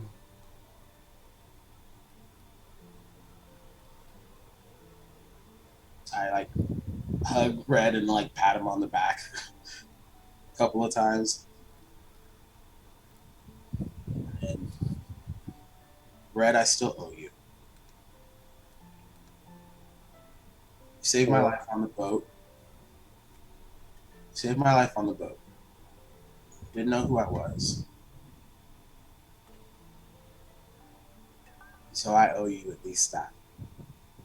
Any way that I can help while I'm in Tybelsay, I will try my hardest to get you as much information and as much help as possible until I can come back and help you fix it. Is there any way we can contact you if needed? Good message him. Hey! I'm yelling at the guy that's outside. I know you can hear me.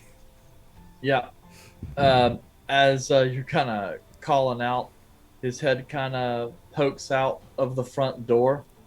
Yes. What are the rules on talking to people outside of Taibose? He kind of glances over your party. As long as you're careful with what you tell them with regards to the secrets of the interior, general relationships are fine. So, like, no crazy circle/ring limitation kind of thing. He kind of looks at you like he's not really sure what you're saying. Says, the biggest concern is that you will tell them things you should not tell them. Provided you keep your conversations centered outside of the dynasty, you should be fine. So yeah, that cool little thing you did to talk to your father, Caleb, should work. Yeah, I can definitely message you.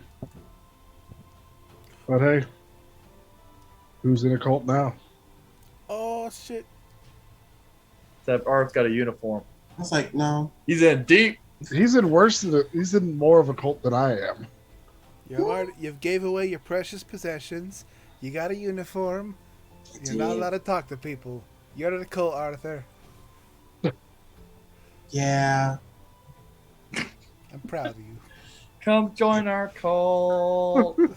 It's definitely a cult. Oh boy. Wait, can I sing that in Taibose? Or are they gonna get mad at me if I like start saying cool stuff? Like, is it a cult? Is that like, you know what? Don't answer that. It's fine. Yeah. This guy gives me really big Denny vibes. So just I gotta be really careful about what I say around him. I got a question, Arthur. Yeah. Were there giant tree people there? Yo, there was. Wait. I just want to confirm. It's not really a secret that there will be trance there. The stories say that there are giant tree people down there, like really big ones. Like Hey, sycamores. Elf Denny. He needs you. Is that something I could tell them? Yeah, the elf kind of looks over. Does it have to do with information of what lies within the interior? Well, see, I never really learned what classifies the interior. Like, is it outside of the mountain? Like, as soon as we get out the mountain, or is that like? You should not to speak to others about things you see or hear within the valley. Within the valley, He's all. hidden valley. Yes. Given the fact that Arthur is now asking whether or not he can tell you that something is real on the inside of the valley, Oh, that means it's probably real. Yes. Arthur just looks back over at the elf and I'm just like, I didn't say anything. Okay, yeah. Well, if my ancestors don't get a lifetime ban from something, I want to make sure it's real. So. Oh yeah. Oh yeah. I'm going to Are look there over like at wanted signs of him still I- like just posted places? It's all. How about this? I will tell you information when you tell me your real first name. My name's Izal. That's not it. So Well, cool. shit. All right. Well- I'm going to look over at the shifty druid guy. Take care of him, will you? Arthur, I will tell you everything you want to know once you graduate. Cool. I can take that. Can I like get a? I never done it with you guys over here. Can we get a group hug? Hey, Eric. Yes.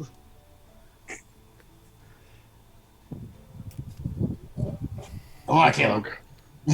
Wait, Elf Denny. Come on. You seem like you lack personal touch. Come on. Elf Denny looks back and goes, "No, say your goodbyes, and we should be leaving." Well, I mean, this is the last part. So if you could just come over here, we can finalize it, and then I can go. I could also return and leave you here. Elf Denny, you know that's not what Oak Tinder or Oak Tinder would want you to do. So come on, let's just kind of backing yourself into a corner here. Let's go. Come on. He kind of looks at you and goes, "Oh, my dear spring child, you still have much to learn about the place you will now call home. I'll meet you by the tree." And starts walking. I like growing out, just like grab onto him. I mean, listen, we're gonna be good friends. I know that you're probably upset, and this is what I had to do with Denny, and it took a long time for Denny to appreciate this. But I'm gonna give you a hug, and then I'm just gonna say you joined the hug, and then we could go. But yes, all right, cool, good game. I like slap his button and walk back over to the group, and I'm like, and he kind of I go. stops and kind of looks back at you. We've got your work cut out for you. See, I think I kind of made him mad, guys. I do have to leave because he really will just go into a tree and leave me. Gonna leave you? Yeah. I'm gonna have to work on my leaf puns when I'm in the druid place. But they're gonna kick you out so fast. We're gonna try. I always come back. Okay. Yeah. Enjoy yourself. Don't drift away too far from the branches. That driftwood joke. Wow. Red, you got one?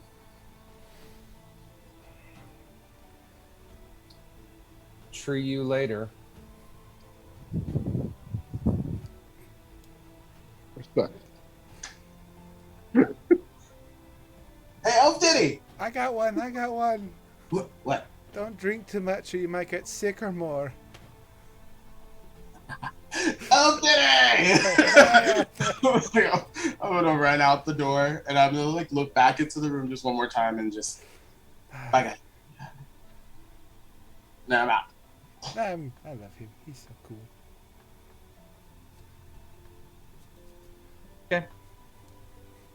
All right, and then Probably should have told him Arthur. about the assassination attempt, though. He leaves. As he leaves. Like, what?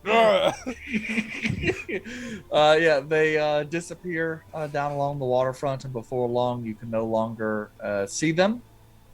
And you guys are left towards an aging afternoon sky. Only a couple hours of sunlight, or a couple hours before dusk. So it'll be time for dinner here before too long. Anything else you guys wanted to do last minute? I will now be walking around with the quarterstaff as like a walking stick the whole time. Okay. I think it's cool. All right. Try not Well, to break it. Then we'll go ahead and call it there tonight. Well, feel free to come back next week for chapter 50. And we'll see what do with a assassination attempt now that they're down a person. They're going to have to handle this with only 3 people. Well, I hope someone doesn't die. It happen. Don't talk about Spiros that way. He's a valued member of this party. And we have Karen. That's 2. Okay. Adjacent with Jace. Thursday. There will be no adjacent with Jace this Thursday, as I will be at Anime Fest. I might try to stream from there. I have no idea how that's going to work, because if you've been to a hotel and tried their internet, it's shit. For any internet that's close to a convention. We're going to try to... We have a panel on Sunday morning at 10 a.m. there, and I'm going to try to stream, and we'll see how successful that is, too. Yeah, and that's Dallas, I guess, if anyone's in that area and going to A-Fest over at the Sheraton in downtown Dallas. You can see me, Yeah. the cosplayer, and Ari also there. And Not a cost. Kilmo lives in Alabama, so not him. So I don't yeah, know what Rap's we'll have doing people over the there. weekend, so I don't like anime. yay! And possibly the return of one Bevo Beck. Yeah. Who knows? And our DM will be You there. better be. I'll drag his ass there. It's a free badge. Well, I said it before you got on, Ari. I was like, well, I guess if Ari's going, then I'm gonna go. And Jace was like, oh yeah, so that's what it takes. He goes, I don't see Ari enough, you know? I see Bevo all the time. Yeah, I see Bevo too much. If anything, he's the reason why I wouldn't show up. He'll sit you on opposite sides of the table. I shouldn't say that. We're still live. Sorry. He's not gonna I watch love you. this. You're right. He hasn't If- watched in months. Yeah. See, and that's what I'm saying. He's never gonna get to come back. I. All right. Good night, everyone. Bye, guys. Good night. End scene.